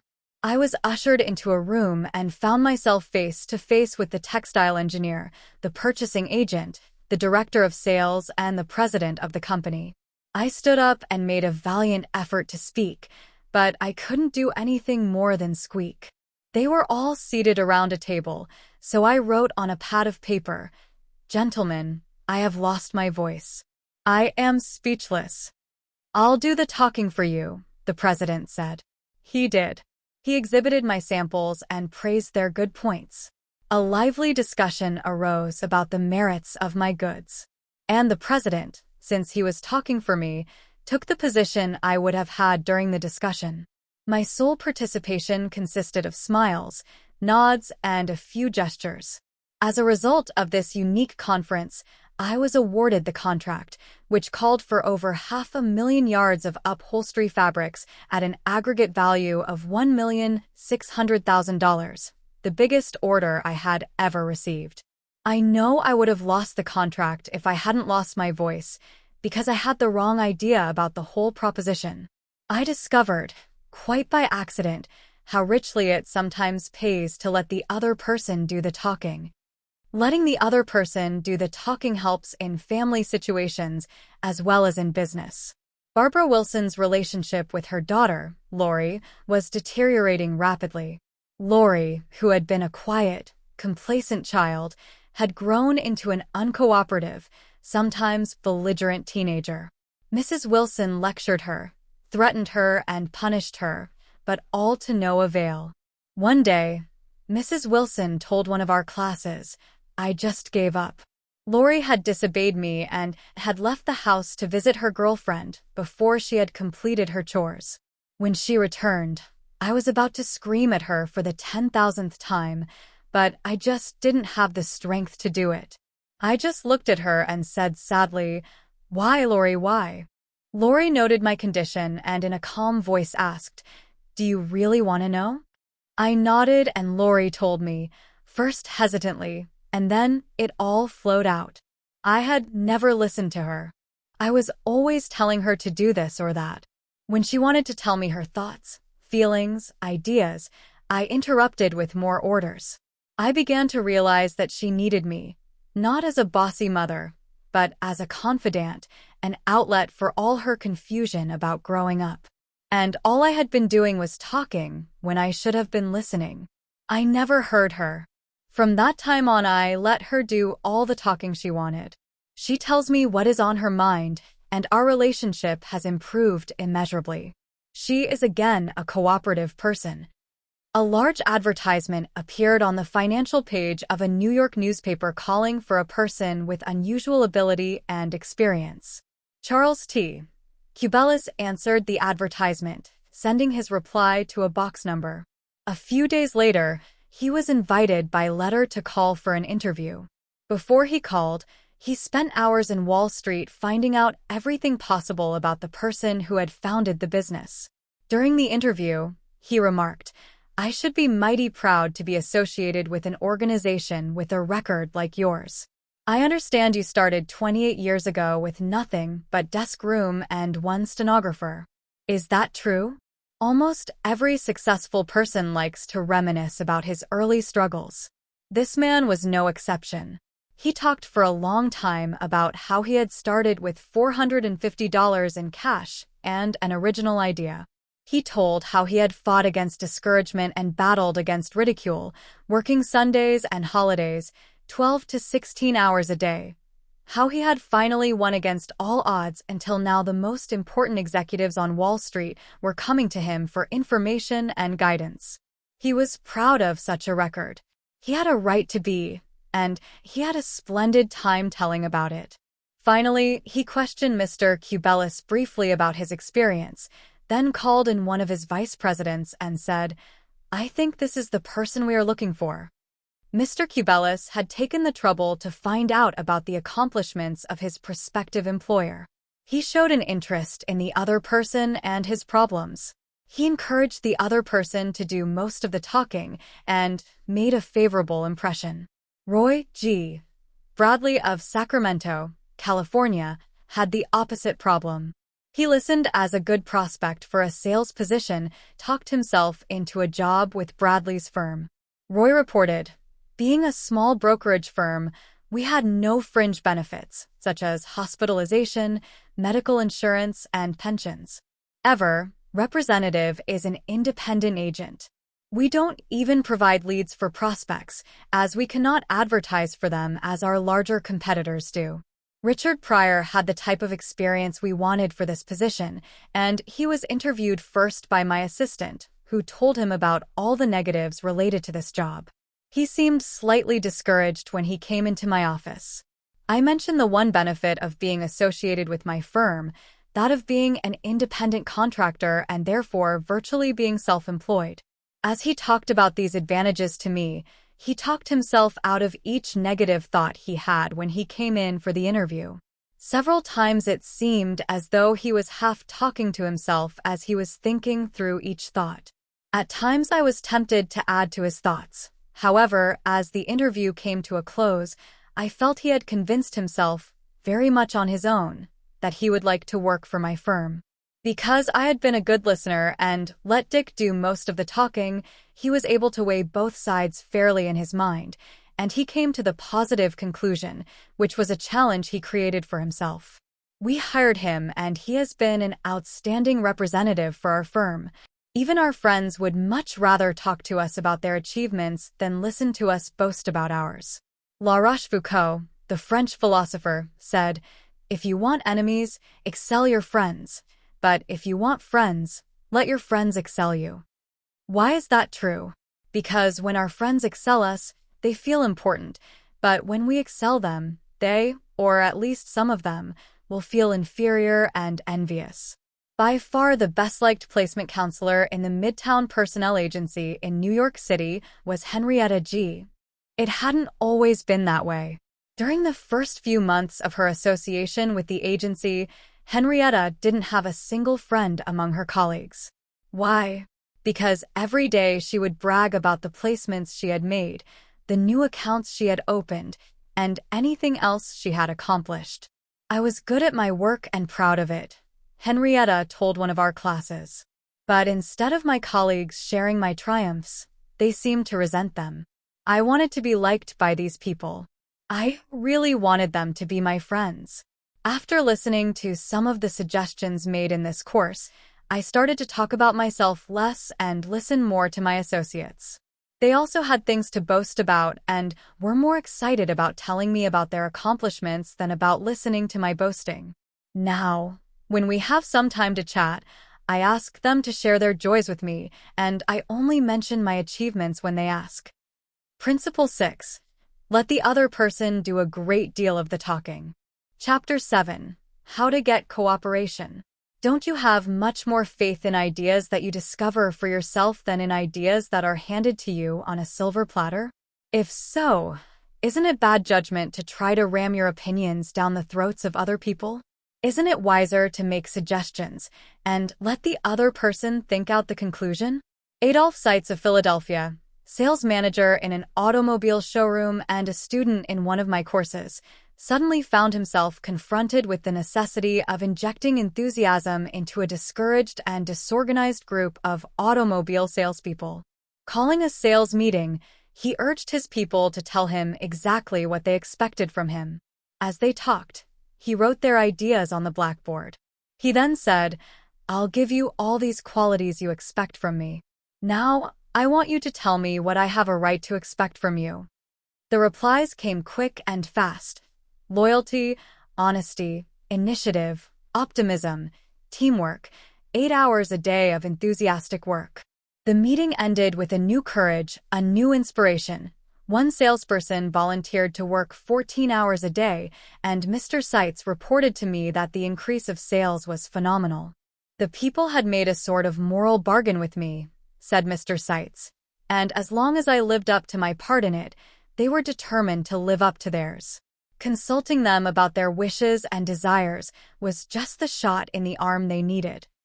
No one likes to feel that he or she is being sold something or told to do a thing. We much prefer to feel that we are buying of our own accord or acting on our own ideas. We like to be consulted about our wishes, our wants, our thoughts. Take the case of Eugene Wesson.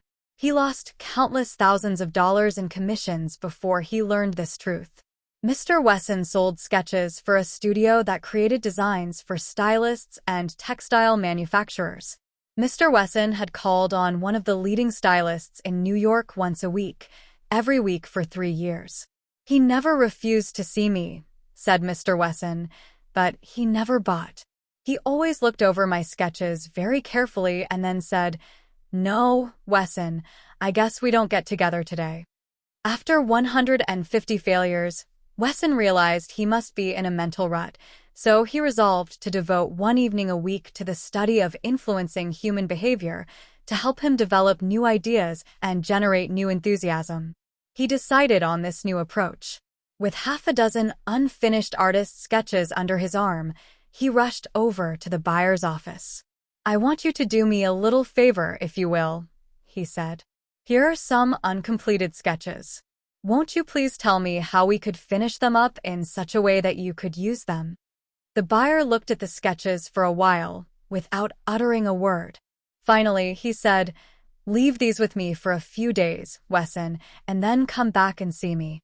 Wesson returned 3 days later, got his suggestions, took the sketches back to the studio, and had them finished according to the buyer's ideas. The result?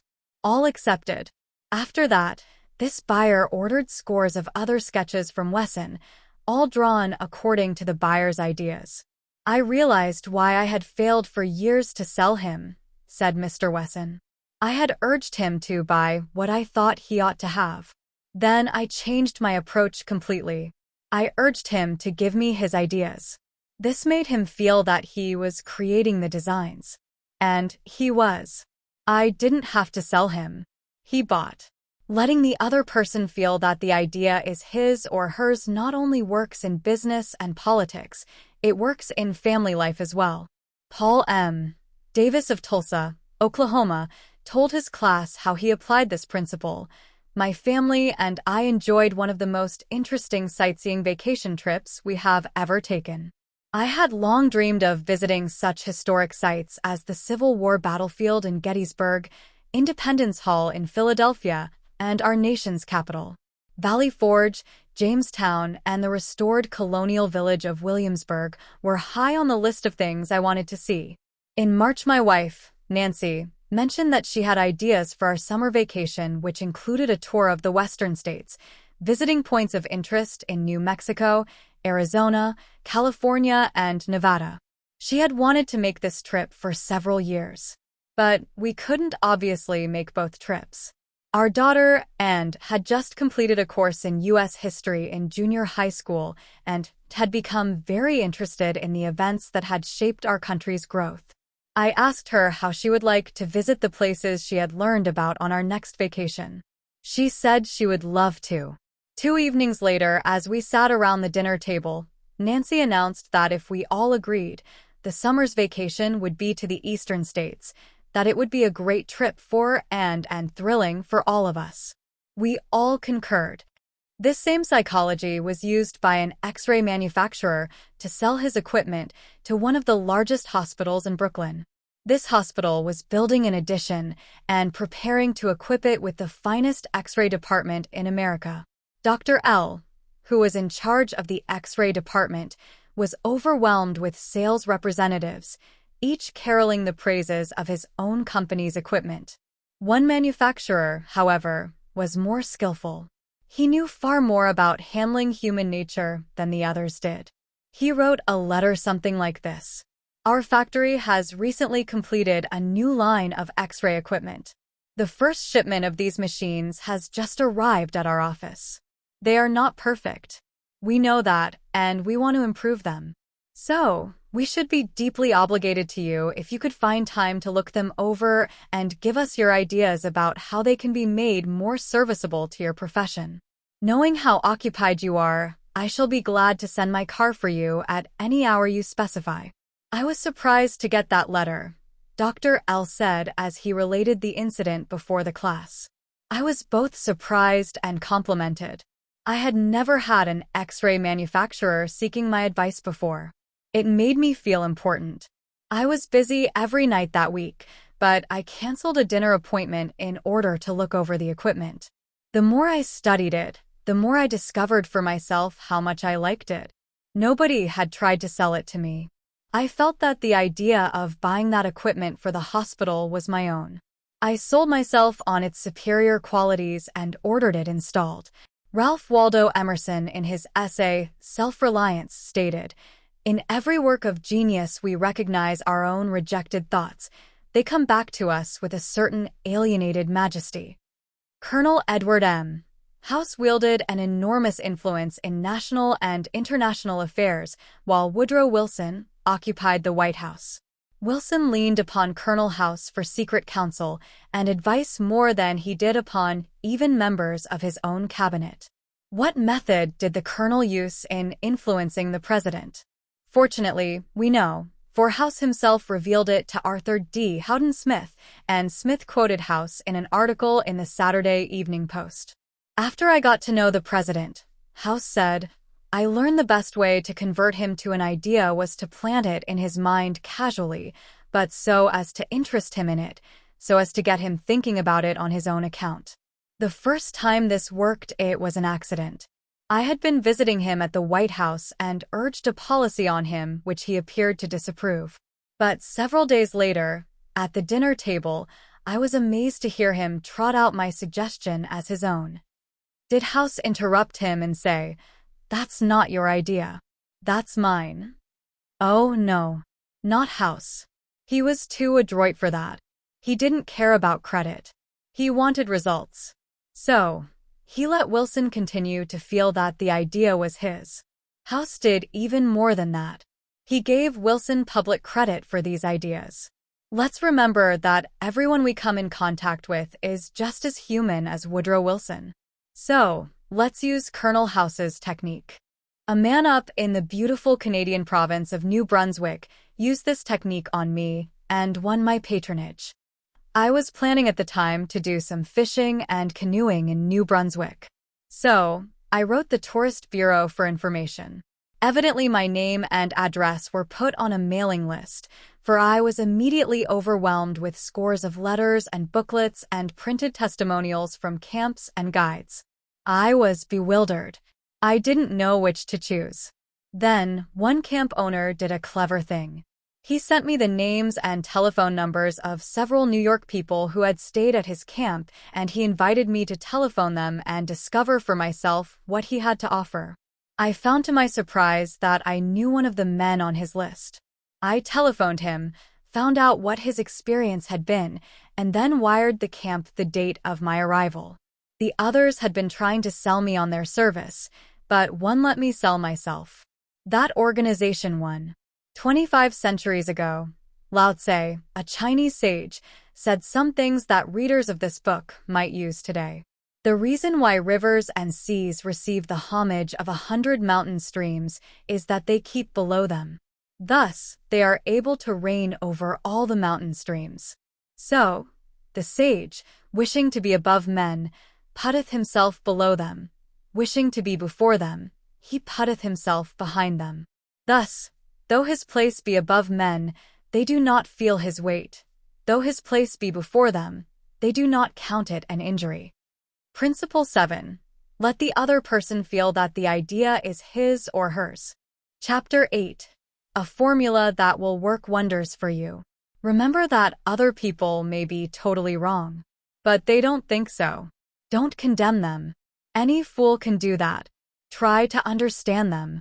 Only wise, tolerant, exceptional people even try to do that. There is a reason why the other man thinks and acts as he does. Ferret out that reason, and you have the key to his actions, perhaps to his personality. Try honestly to put yourself in his place. If you say to yourself, "How would I feel? How would I react if I were in his shoes?" you will save yourself time and irritation, for, by becoming interested in the cause, we are less likely to dislike the effect. And, in addition, you will sharply increase your skill in human relationships. Stop a minute, says Kenneth M. Good in his book How to Turn People into Gold. Stop a minute to contrast your keen interest in your own affairs with your mild concern about anything else. Realize then that everybody else in the world feels exactly the same way. Then, along with Lincoln and Roosevelt, you will have grasped the only solid foundation for interpersonal relationships, namely, that success in dealing with people depends on a sympathetic grasp of the other person's viewpoint.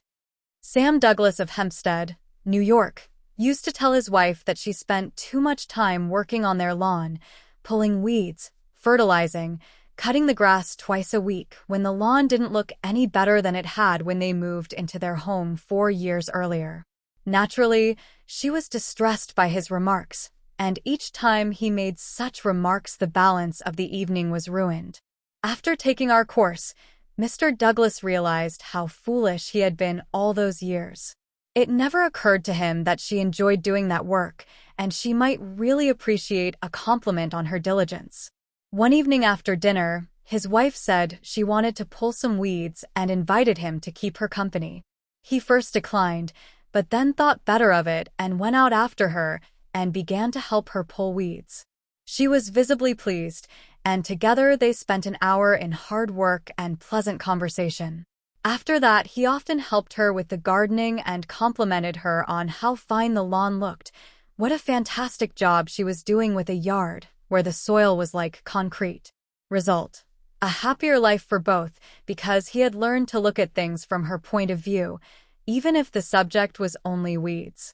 In his book Getting Through to People, Dr. Gerald S. Nierenberg commented, "Cooperativeness in conversation is achieved when you show that you consider the other person's ideas and feelings as important as your own. Starting your conversation by giving the other person the purpose or direction of your conversation, governing what you say by what you would want to hear if you were the listener, and accepting his or her viewpoint will encourage the listener to have an open mind to your ideas.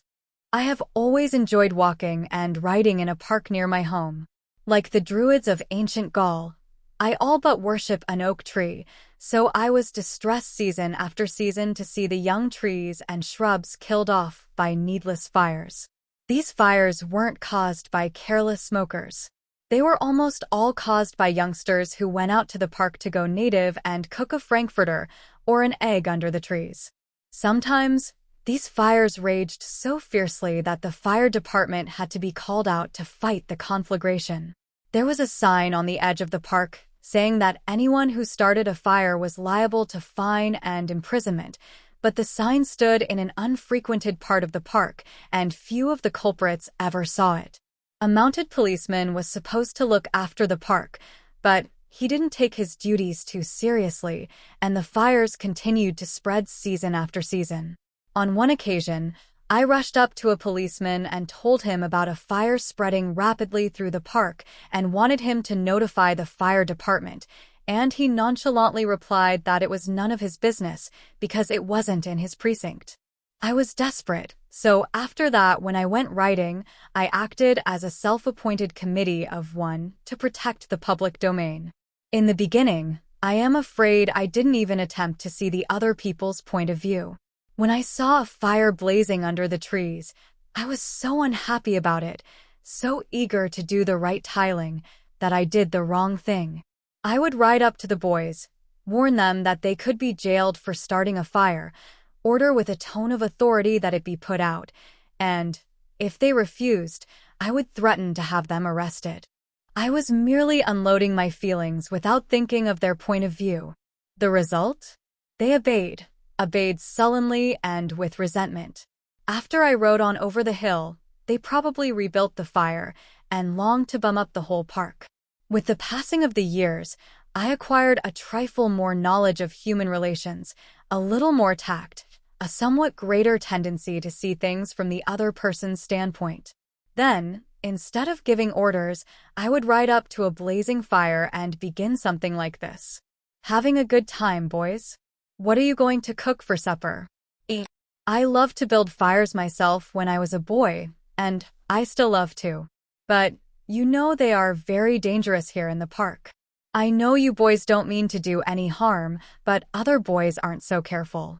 They come along and see that you have built a fire. So, they build one and don't put it out when they go home, and it spreads among the dry leaves and kills the trees. We won't have any trees here at all if we aren't more careful. You could be put in jail for building this fire. But I don't want to be bossy and interfere with your pleasure. I like to see you enjoy yourselves, but won't you please rake all the leaves away from the fire right now, and you'll be careful to cover it with dirt, a lot of dirt, before you leave, won't you? And the next time you want to have some fun, won't you please build your fire over the hill there in the sandpit? It can't do any harm there. Thanks so much, boys. Have a good time. What a difference that kind of talk made. It made the boys want to cooperate. No salinnis, no resentment. They hadn't been forced to obey orders. They had saved their faces. They felt better, and I felt better because I had handled the situation with consideration for their point of view. Seeing things through another person's eyes may ease tensions when personal problems become overwhelming. Elizabeth Novak of New South Wales, Australia, was 6 weeks late with her car payment. On a Friday, she reported, I received a nasty phone call from the man who was handling my account informing me if I did not come up with $122 by Monday morning, I could anticipate further action from the company. I had no way of raising the money over the weekend, so when I received his phone call first thing on Monday morning, I expected the worst. Instead of becoming upset, I looked at the situation from his point of view. I apologized most sincerely for causing him so much inconvenience and remarked that I must be his most troublesome customer, as this was not the first time I was behind in my payments. His tone of voice changed immediately, and he reassured me that I was far from being one of his really troublesome customers. He went on to tell me several examples of how rude his customers sometimes were, how they lied to him and often tried to avoid talking to him at all. I said nothing. I listened and let him pour out his troubles to me. Then, without any suggestion from me, he said it did not matter if I couldn't pay all the money immediately. It would be all right if I paid him $20 by the end of the month and made up the balance whenever it was convenient for me to do so. Tomorrow, before asking anyone to put out a fire or buy your product or contribute to your favorite charity, why not pause and close your eyes and try to think the whole thing through from another person's point of view? Ask yourself, why should he or she want to do it? True, this will take time, but it will avoid making enemies and will get better results, and with less friction and less shoe leather. I would rather walk the sidewalk in front of a person's office for 2 hours before an interview, said Dean Donham of the Harvard Business School, than step into that office without a perfectly clear idea of what I was going to say and what that person, from my knowledge of his or her interests and motives, was likely to answer. That is so important that I am going to repeat it in italics for the sake of emphasis. One would rather walk the sidewalk in front of a person's office for 2 hours before an interview than step into that office without a perfectly clear idea of what I was going to say and what that person, from my knowledge of his or her interests and motives, was likely to answer. If, as a result of reading this book, you get only one thing, an increased tendency to think always in terms of the other person's point of view and see things from that person's angle as well as your own. If you get only that one thing from this book, it may easily prove to be one of the stepping stones of your career. Principle 8. Try honestly to see things from the other person's point of view. Chapter 9. What everybody wants. Wouldn't you like to have a magic phrase that would stop arguments, eliminate ill feeling, create goodwill, and make the other person listen attentively? Yes? All right. Here it is. I don't blame you one iota for feeling as you do. If I were you, I would undoubtedly feel just as you do. An answer like that will soften the most cantankerous old cuss alive. And you can say that and be 100% sincere, because if you were the other person, you, of course, would feel just as he does. Take Al Capone, for example. Suppose you had inherited the same body and temperament and mind that Al Capone had. Suppose you had had his environment and experiences. You would then be precisely what he was and where he was. For it is those things, and only those things, that made him what he was. The only reason, for example, that you are not a rattlesnake is that your mother and father weren't rattlesnakes. You deserve very little credit for being what you are, and remember, the people who come to you irritated, bigoted, unreasoning, deserve very little discredit for being what they are. Feel sorry for the poor devils. Pity them. Sympathize with them. Say to yourself, there, but for the grace of God, go I. 3/4 of the people you will ever meet are hungering and thirsting for sympathy. Give it to them, and they will love you. I once gave a broadcast about the author of Little Women, Louisa May Alcott. Naturally, I knew she had lived and written her immortal books in Concord, Massachusetts. But, without thinking what I was saying, I spoke of visiting her old home in Concord, New Hampshire. If I had said New Hampshire only once, it might have been forgiven. But, alas and alack, I said it twice. I was deluged with letters and telegrams, stinging messages that swirled around my defenseless head like a swarm of hornets. Many were indignant, a few insulting. One colonial dame, who had been reared in Concord, Massachusetts, and who was then living in Philadelphia, vented her scorching wrath upon me. She couldn't have been much more bitter if I had accused Miss Alcott of being a cannibal from New Guinea. As I read the letter, I said to myself, thank God, I am not married to that woman. I felt like writing and telling her that although I had made a mistake in geography, she had made a far greater mistake in common courtesy. That was to be just my opening sentence. Then I was going to roll up my sleeves and tell her what I really thought. But I didn't. I controlled myself. I realized that any hot-headed fool could do that, and that most fools would do just that. I wanted to be above fools. So, I resolved to try to turn her hostility into friendliness. It would be a challenge, a sort of game I could play. I said to myself, after all, if I were she, I would probably feel just as she does. So, I determined to sympathize with her viewpoint. The next time I was in Philadelphia, I called her on the telephone. The conversation went something like this. Me, Mrs. So-and-so, you wrote me a letter a few weeks ago, and I want to thank you for it. She, in incisive, cultured, well-bred tones, to whom have I the honor of speaking? Me, I am a stranger to you. My name is Dale Carnegie. You listened to a broadcast I gave about Louisa May Alcott a few Sundays ago, and I made the unforgivable blunder of saying that she had lived in Concord, New Hampshire. It was a stupid blunder, and I want to apologize for it. It was so nice of you to take the time to write me. I am sorry, Mr. Carnegie, that I wrote as I did. I lost my temper. I must apologize. No. You are not the one to apologize, I am. Any schoolchild would have known better than to have said what I said. I apologized over the air the following Sunday, and I want to apologize to you personally now. I was born in Concord, Massachusetts. My family has been prominent in Massachusetts affairs for 2 centuries, and I am very proud of my native state. I was really quite distressed to hear you say that Miss Alcott had lived in New Hampshire. But I am really ashamed of that letter. I assure you that you were not 1/10 as distressed as I am. My error didn't hurt Massachusetts, but it did hurt me. It is so seldom that people of your standing and culture take the time to write people who speak on the radio, and I do hope you will write me again if you detect an error in my talks. I really like very much the way you have accepted my criticism. You must be a very nice person.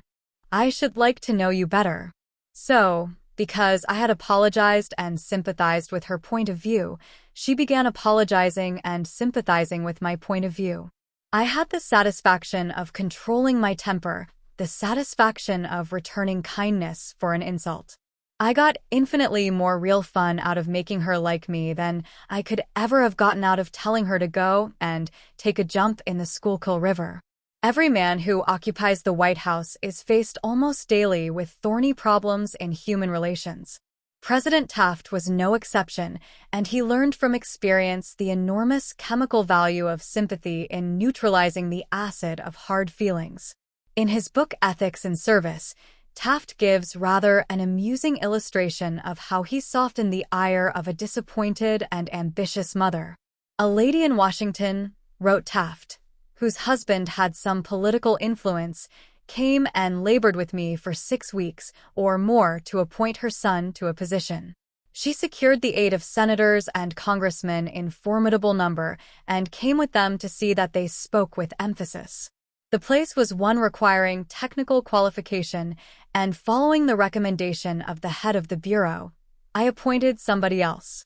I then received a letter from the mother, saying that I was most ungrateful, since I declined to make her a happy woman as I could have done by a turn of my hand. She complained further that she had labored with her state delegation and got all the votes for an administration bill in which I was especially interested, and this was the way I had rewarded her. When you get a letter like that, the first thing you do is to think how you can be severe with a person who has committed an impropriety or even been a little impertinent. Then you may compose an answer. Then, if you are wise, you will put the letter in a drawer and lock the drawer. Take it out in the course of 2 days. Such communications will always bear 2 days' delay in answering, and when you take it out after that interval, you will not send it. That is just the course I took. After that, I sat down and wrote her just as polite a letter as I could, telling her I realized a mother's disappointment under such circumstances, but that really the appointment was not left to my mere personal preference, that I had to select a man with technical qualifications and had, therefore, to follow the recommendations of the head of the bureau. I expressed the hope that her son would go on to accomplish what she had hoped for him in the position which he then had. That mollified her, and she wrote me a note saying she was sorry she had written as she had. But the appointment I sent in was not confirmed at once, and after an interval I received a letter which purported to come from her husband, though it was in the same handwriting as all the others. I was therein advised that, due to the nervous prostration that had followed her disappointment in this case, she had to take to her bed and had developed a most serious case of cancer of the stomach. Would I not restore her to health by withdrawing the first name and replacing it by her son's? I had to write another letter, this one to the husband, to say that I hoped the diagnosis would prove to be inaccurate, that I sympathized with him in the sorrow he must have in the serious illness of his wife, but that it was impossible to withdraw the name sent in. The man whom I appointed was confirmed, and within 2 days after I received that letter, we gave a musicale at the White House. The first 2 people to greet Mrs. Taft and me were this husband and wife, though the wife had so recently been in articulo mortis. J. Mangum represented an elevator-escalator maintenance company in Tulsa, Oklahoma, which had the maintenance contract for the escalators in one of Tulsa's leading hotels. The hotel manager did not want to shut down the escalator for more than 2 hours at a time because he did not want to inconvenience the hotel's guests. The repair that had to be made would take at least 8 hours, and his company did not always have a specially qualified mechanic available at the convenience of the hotel. When Mr. Mangum was able to schedule a top-flight mechanic for this job, he telephoned the hotel manager, and instead of arguing with him to give him the necessary time, he said, "Rick, I know your hotel is quite busy and you would like to keep the escalator shutdown time to a minimum. I understand your concern about this, and we want to do everything possible to accommodate you. However, our diagnosis of the situation shows that if we do not do a complete job now, your escalator may suffer more serious damage and that would cause a much longer shutdown. I know you would not want to inconvenience your guests for several days." The manager had to agree that an 8-hour shutdown was more desirable than several days. By sympathizing with the manager's desire to keep his patrons happy, Mr. Mangum was able to win the hotel manager to his way of thinking easily and without rancor. Joyce Norris, a piano teacher in St. Louis, Missouri, told of how she had handled a problem piano teachers often have with teenage girls. Babette had exceptionally long fingernails. This is a serious handicap to anyone who wants to develop proper piano playing habits. Mrs. Norris reported, "I knew her long fingernails would be a barrier for her in her desire to play well. During our discussions prior to her starting her lessons with me, I did not mention anything to her about her nails. I didn't want to discourage her from taking lessons, and I also knew she would not want to lose that which she took so much pride in and such great care to make attractive. After her first lesson, when I felt the time was right, I said, 'Babette, you have attractive hands and beautiful fingernails. If you want to play the piano as well as you are capable of and as well as you would like to, you would be surprised how much quicker and easier it would be for you if you would trim your nails shorter. Just think about it, okay?' She made a face which was definitely negative. I also talked to her mother about this situation, again mentioning how lovely her nails were. Another negative reaction. It was obvious that Babette's beautifully manicured nails were important to her. The following week, Babette returned for her second lesson. Much to my surprise, the fingernails had been trimmed. I complimented her and praised her for making such a sacrifice. I also thanked her mother for influencing Babette to cut her nails. Her reply was, "Oh, I had nothing to do with it." Babette decided to do it on her own, and this is the first time she has ever trimmed her nails for anyone. Did Mrs. Norris threaten Babette? Did she say she would refuse to teach a student with long fingernails? No, she did not. She let Babette know that her fingernails were a thing of beauty, and it would be a sacrifice to cut them. She implied, "I sympathize with you. I know it won't be easy, but it will pay off in your better musical development." Sol Hurok was probably America's #1 impresario. For almost half a century he handled artists, such world-famous artists as Shalyapin, Isadora Duncan, and Pavlova.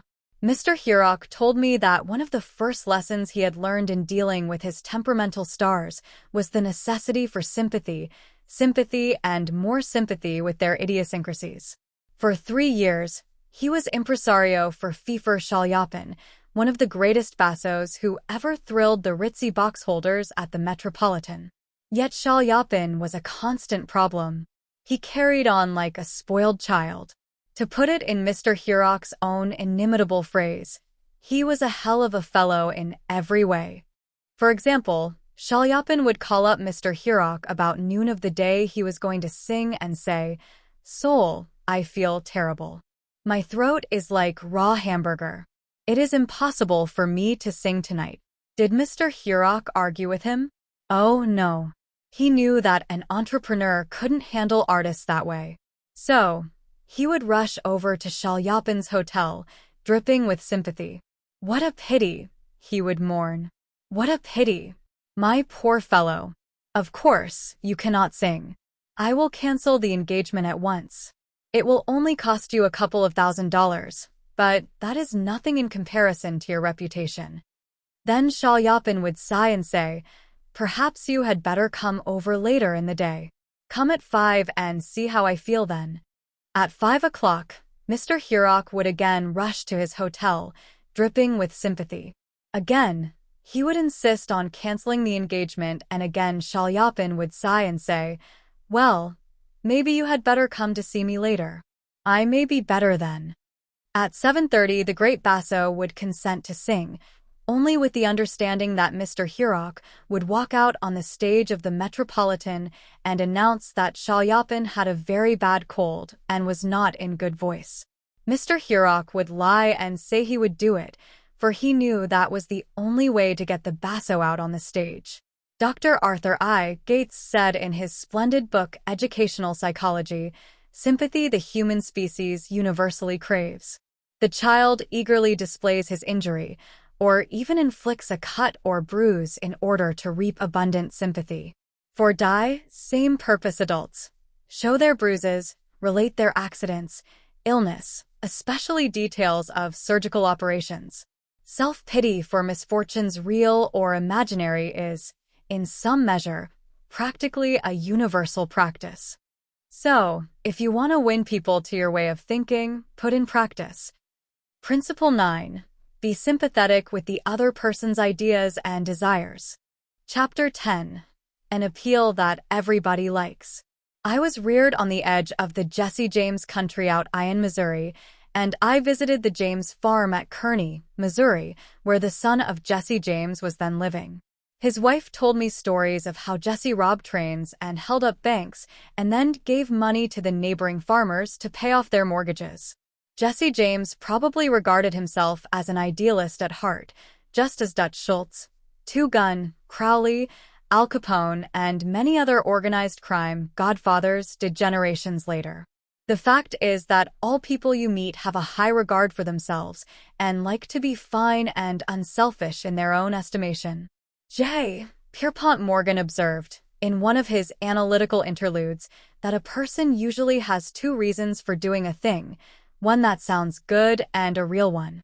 The person himself will think of the real reason. You don't need to emphasize that. But all of us, being idealists at heart, like to think of motives that sound good. So, in order to change people, appeal to the nobler motives. Is that too idealistic to work in business? Let's see. Let's take the case of Hamilton J. Farrell of the Farrell-Mitchell Company of Glenolden, Pennsylvania. Mr. Farrell had a disgruntled tenant who threatened to move. The tenant's lease still had 4 months to run. Nevertheless, he served notice that he was vacating immediately, regardless of lease. "These people had lived in my house all winter, the most expensive part of the year," Mr. Farrell said as he told the story to the class, "and I knew it would be difficult to rent the apartment again before fall.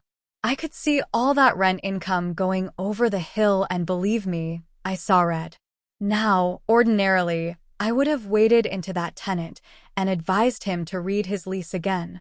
I would have pointed out that if he moved, the full balance of his rent would fall due at once, and that I could and would move to collect. However, instead of flying off the handle and making a scene, I decided to try other tactics. So, I started like this. Mr. Doe, I said, I have listened to your story, and I still don't believe you intend to move. Years in the renting business have taught me something about human nature, and I sized you up in the first place as being a man of your word. In fact, I'm so sure of it that I'm willing to take a gamble. Now, here's my proposition. Lay your decision on the table for a few days and think it over. If you come back to me between now and the first of the month, when your rent is due, and tell me you still intend to move, I give you my word I will accept your decision as final. I will privilege you to move and admit to myself I've been wrong in my judgment. But I still believe you're a man of your word and will 5 up to your contract. For after all, we are either men or monkeys, and the choice usually lies with ourselves. Well, when the new month came around, this gentleman came to see me and paid his rent in person. He and his wife had talked it over, he said, and decided to stay. They had concluded that the only honorable thing to do was to live up to their lease. When the late Lord Northcliffe found a newspaper using a picture of him which he didn't want published, he wrote the editor a letter. But did he say, "Please do not publish that picture of me anymore, I don't like it"?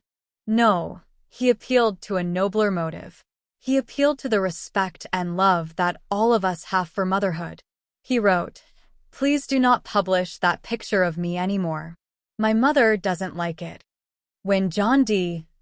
Rockefeller, Jr., wished to stop newspaper photographers from snapping pictures of his children, he too appealed to the nobler motives.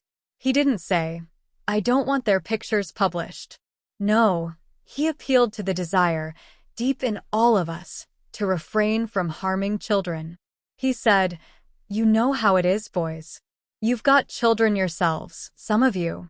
And you know it's not good for youngsters to get too much publicity."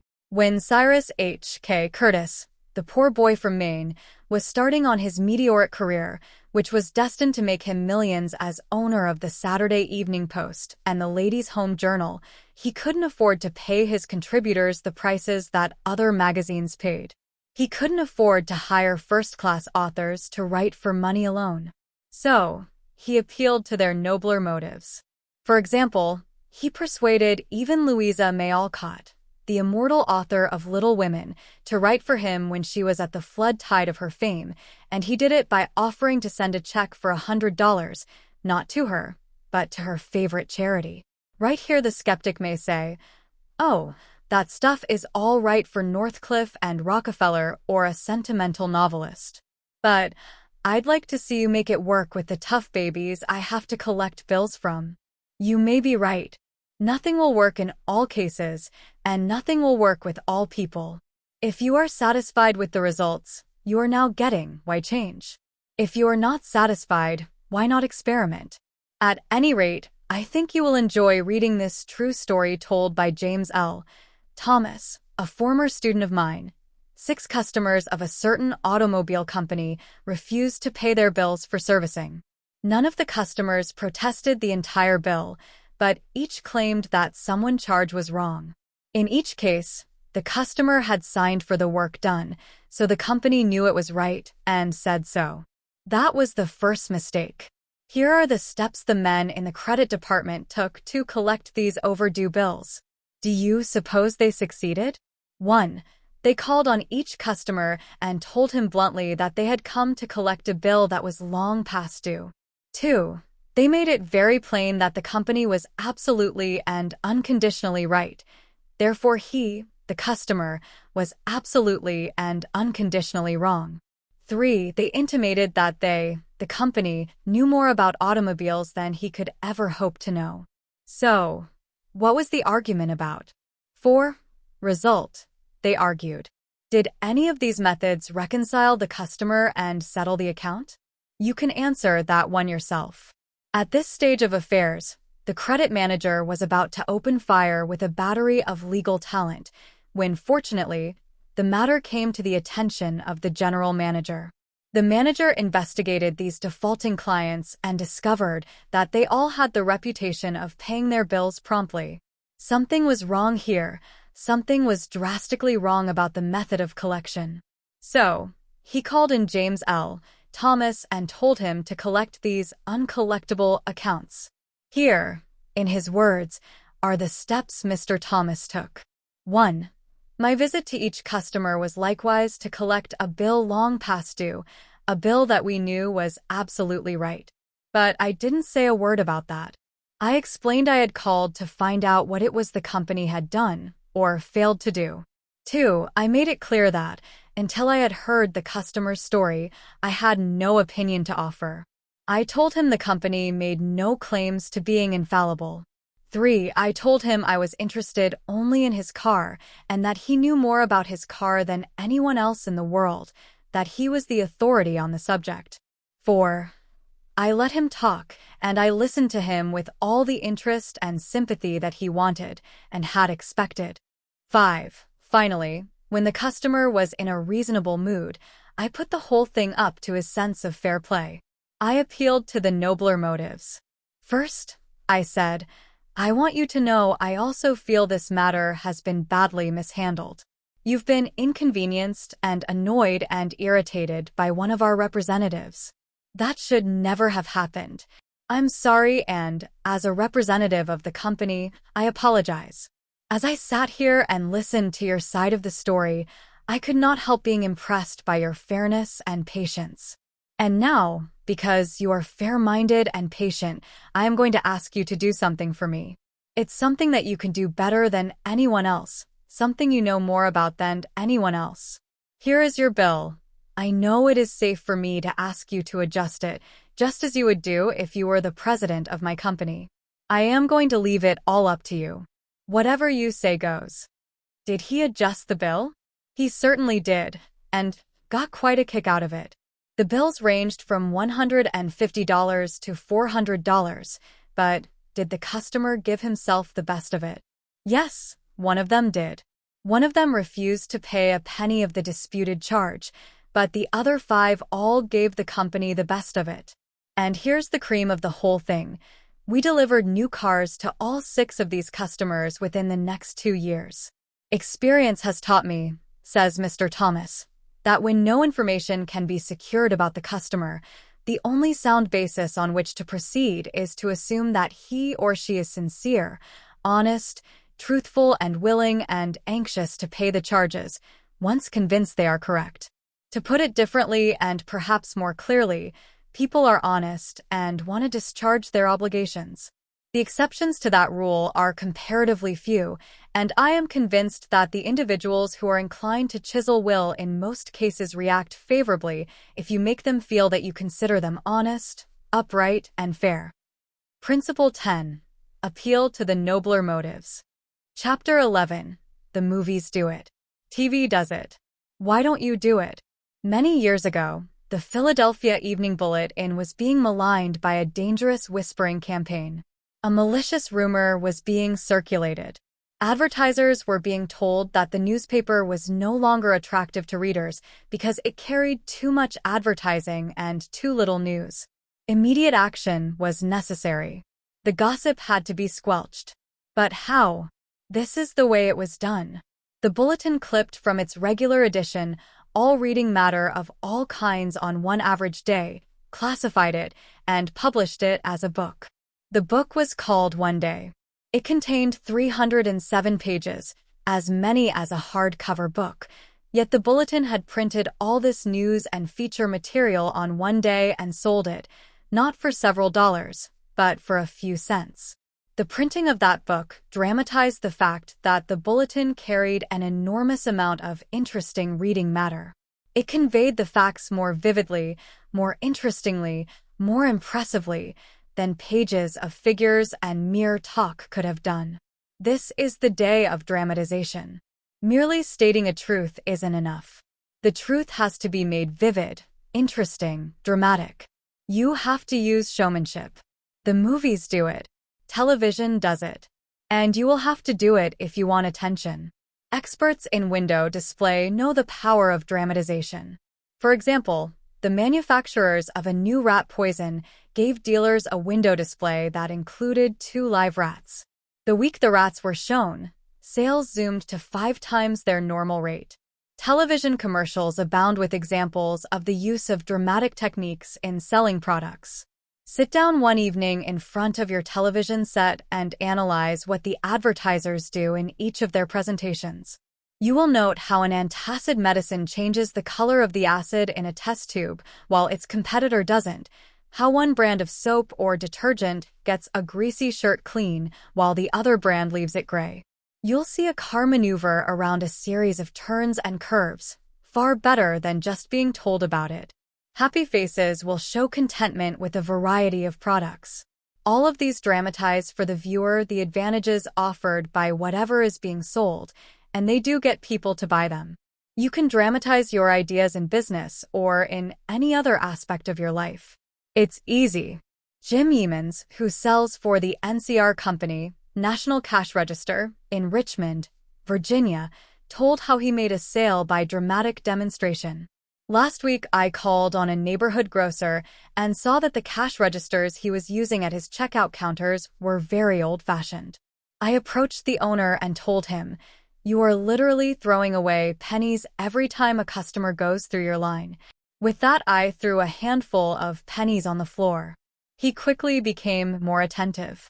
The mere words should have been of interest to him, but the sound of pennies hitting the floor really stopped him. I was able to get an order from him to replace all of his old machines. It works in home life as well. When the old-time lover proposed to his sweetheart, did he just use words of love? No. He went down on his knees. That really showed he meant what he said. We don't propose on our knees anymore, but many suitors still set up a romantic atmosphere before they pop the question. Dramatizing what you want works with children as well. Joe B. Fant, Jr., of Birmingham, Alabama, was having difficulty getting his 5-year-old boy and 3-year-old daughter to pick up their toys, so he invented a train. Joey was the engineer, Captain Casey Jones, on his tricycle. Janet's wagon was attached, and in the evening, she loaded all the coal on the caboose, her wagon, and then jumped in while her brother drove her around the room. In this way, the room was cleaned up, without lectures, arguments, or threats.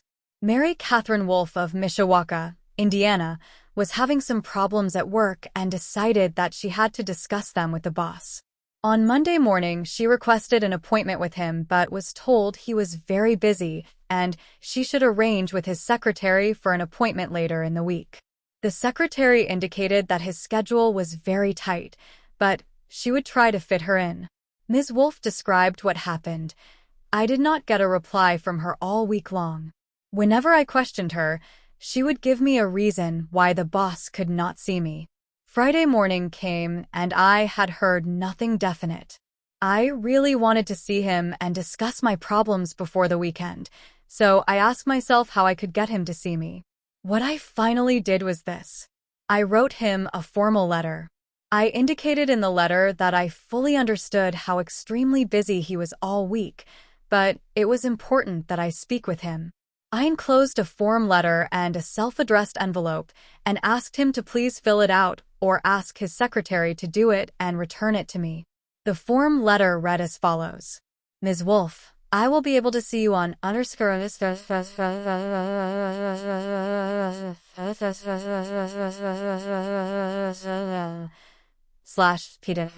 I will give you for minutes of my time. I put this letter in his in-basket at 11 a.m. At 2 p.m., I checked my mailbox. There was my self-addressed envelope. He had answered my form letter himself and indicated he could see me that afternoon and could give me 10 minutes of his time. I met with him, and we talked for over an hour and resolved my problems. If I had not dramatized to him the fact that I really wanted to see him, I would probably be still waiting for an appointment. James B. Boynton had to present a lengthy market report. His firm had just finished an exhaustive study for a leading brand of cold cream. Data were needed immediately about the competition in this market. The prospective customer was one of the biggest and most formidable men in the advertising business. and his first approach failed almost before he began. The first time I went in, Mr. Boynton explains, I found myself sidetracked into a futile discussion of the methods used in the investigation. He argued and I argued. He told me I was wrong, and I tried to prove that I was right. I finally won my point, to my own satisfaction, but my time was up, the interview was over, and I still hadn't produced results. The second time, I didn't bother with tabulations of figures and data. I went to see this man. I dramatized my facts. As I entered his office, he was busy on the phone. While he finished his conversation, I opened a suitcase and dumped 32 jars of cold cream on top of his desk, all products he knew, all competitors of his cream. On each jar, I had a tag itemizing the results of the trade investigation. And each tag told its story briefly, dramatically. What happened? There was no longer an argument. Here was something new, something different. He picked up first one, and then another of the jars of cold cream and read the information on the tag. A friendly conversation developed. He asked additional questions. He was intensely interested. He had originally given me only 10 minutes to present my facts, but 10 minutes passed, 20 minutes, 40 minutes, and at the end of an hour we were still talking. I was presenting the same facts this time that I had presented previously. But this time I was using dramatization, showmanship, and what a difference it made. Principle 11. Dramatize your ideas. Chapter 12. When nothing else works, try this. Charles Schwab had a mill manager whose people weren't producing their quota of work. How is it, Schwab asked him, that a manager as capable as you can't make this mill turn out what it should? I don't know, the manager replied. I've coaxed the men, I've pushed them, I've sworn and cussed, I've threatened them with damnation and being fired. But nothing works. They just won't produce. This conversation took place at the end of the day, just before the night shift came on. Schwab asked the manager for a piece of chalk, then, turning to the nearest man, asked, How many heats did your shift make today? 6. Without another word, Schwab chalked a big figure 6 on the floor and walked away. When the night shift came in, they saw the 6 and asked what it meant. The big boss was in here today, the day people said. He asked us how many heats we made, and we told him 6. He chalked it down on the floor. The next morning Schwab walked through the mill again. The night shift had rubbed out 6 and replaced it with a big 7. When the day shift reported for work the next morning, they saw a big 7 chalked on the floor. So, the night shift thought they were better than the day shift, did they? Well, they would show the night shift a thing or two. The crew pitched in with enthusiasm, and when they quit that night, they left behind them an enormous, swaggering 10. Things were stepping up. Shortly this mill, which had been lagging way behind in production, was turning out more work than any other mill in the plant. The principle? Let Charles Schwab say it in his own words. The way to get things done, says Schwab, is to stimulate competition. I do not mean in a sordid, money-getting way, but in the desire to excel. The desire to excel, the challenge, throwing down the gauntlet, an infallible way of appealing to people of spirit. Without a challenge, Theodore Roosevelt would never have been President of the United States. The Rough Rider, just back from Cuba, was picked for governor of New York State. The opposition discovered he was no longer a legal resident of the state, and Roosevelt, frightened, wished to withdraw. Then Thomas Collier Platt, then U.S. Senator from New York, threw down the challenge. Turning suddenly on Theodore Roosevelt, he cried in a ringing voice, Is the hero of San Juan Hill a coward? Roosevelt stayed in the fight, and the rest is history. A challenge not only changed his life, it had a real effect upon the future of his nation. All men have fears, but the brave put down their fears and go forward, sometimes to death, but always to victory, was the motto of the King's Guard in ancient Greece. What greater challenge can be offered than the opportunity to overcome those fears? When Al Smith was governor of New York, he was up against it. Sing Sing, at the time the most notorious penitentiary west of Devil's Island, was without a warden. Scandals had been sweeping through the prison walls, scandals and ugly rumors. Smith needed a strong man to rule Sing Sing, an Iron Man. But who? He sent for Lewis E. Laws of New Hampton. "How about going up to take charge of Sing Sing?" he said jovially when Laws stood before him. "They need a man up there with experience." Laws was flabbergasted. He knew the dangers of Sing Sing. It was a political appointment, subject to the vagaries of political whims. Wardens had come and gone. One had lasted only 3 weeks. He had a career to consider. Was it worth the risk? Then Smith, who saw his hesitation, leaned back in his chair and smiled. "Young fellow," he said, "I don't blame you for being scared. It's a tough spot. It'll take a big person to go up there and stay." So, Smith was throwing down a challenge, was he? Laws liked the idea of attempting a job that called for someone big. So, he went. And he stayed. He stayed to become the most famous warden of his time.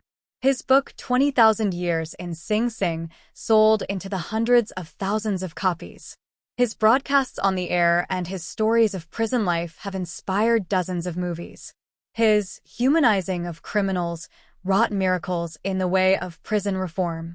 "I have never found," said Harvey S. Firestone, founder of the great Firestone Tire and Rubber Company, "that pay and pay alone would either bring together or hold good people. I think it was the game itself." Frederick Herzberg, one of the great behavioral scientists, concurred. He studied in depth the work attitudes of thousands of people ranging from factory workers to senior executives. What do you think he found to be the most motivating factor, the one facet of the jobs that was most stimulating? Money? Good working conditions? Fringe benefits? No, not any of those. The one major factor that motivated people was the work itself. If the work was exciting and interesting, the worker looked forward to doing it and was motivated to do a good job. That is what every successful person loves: the game.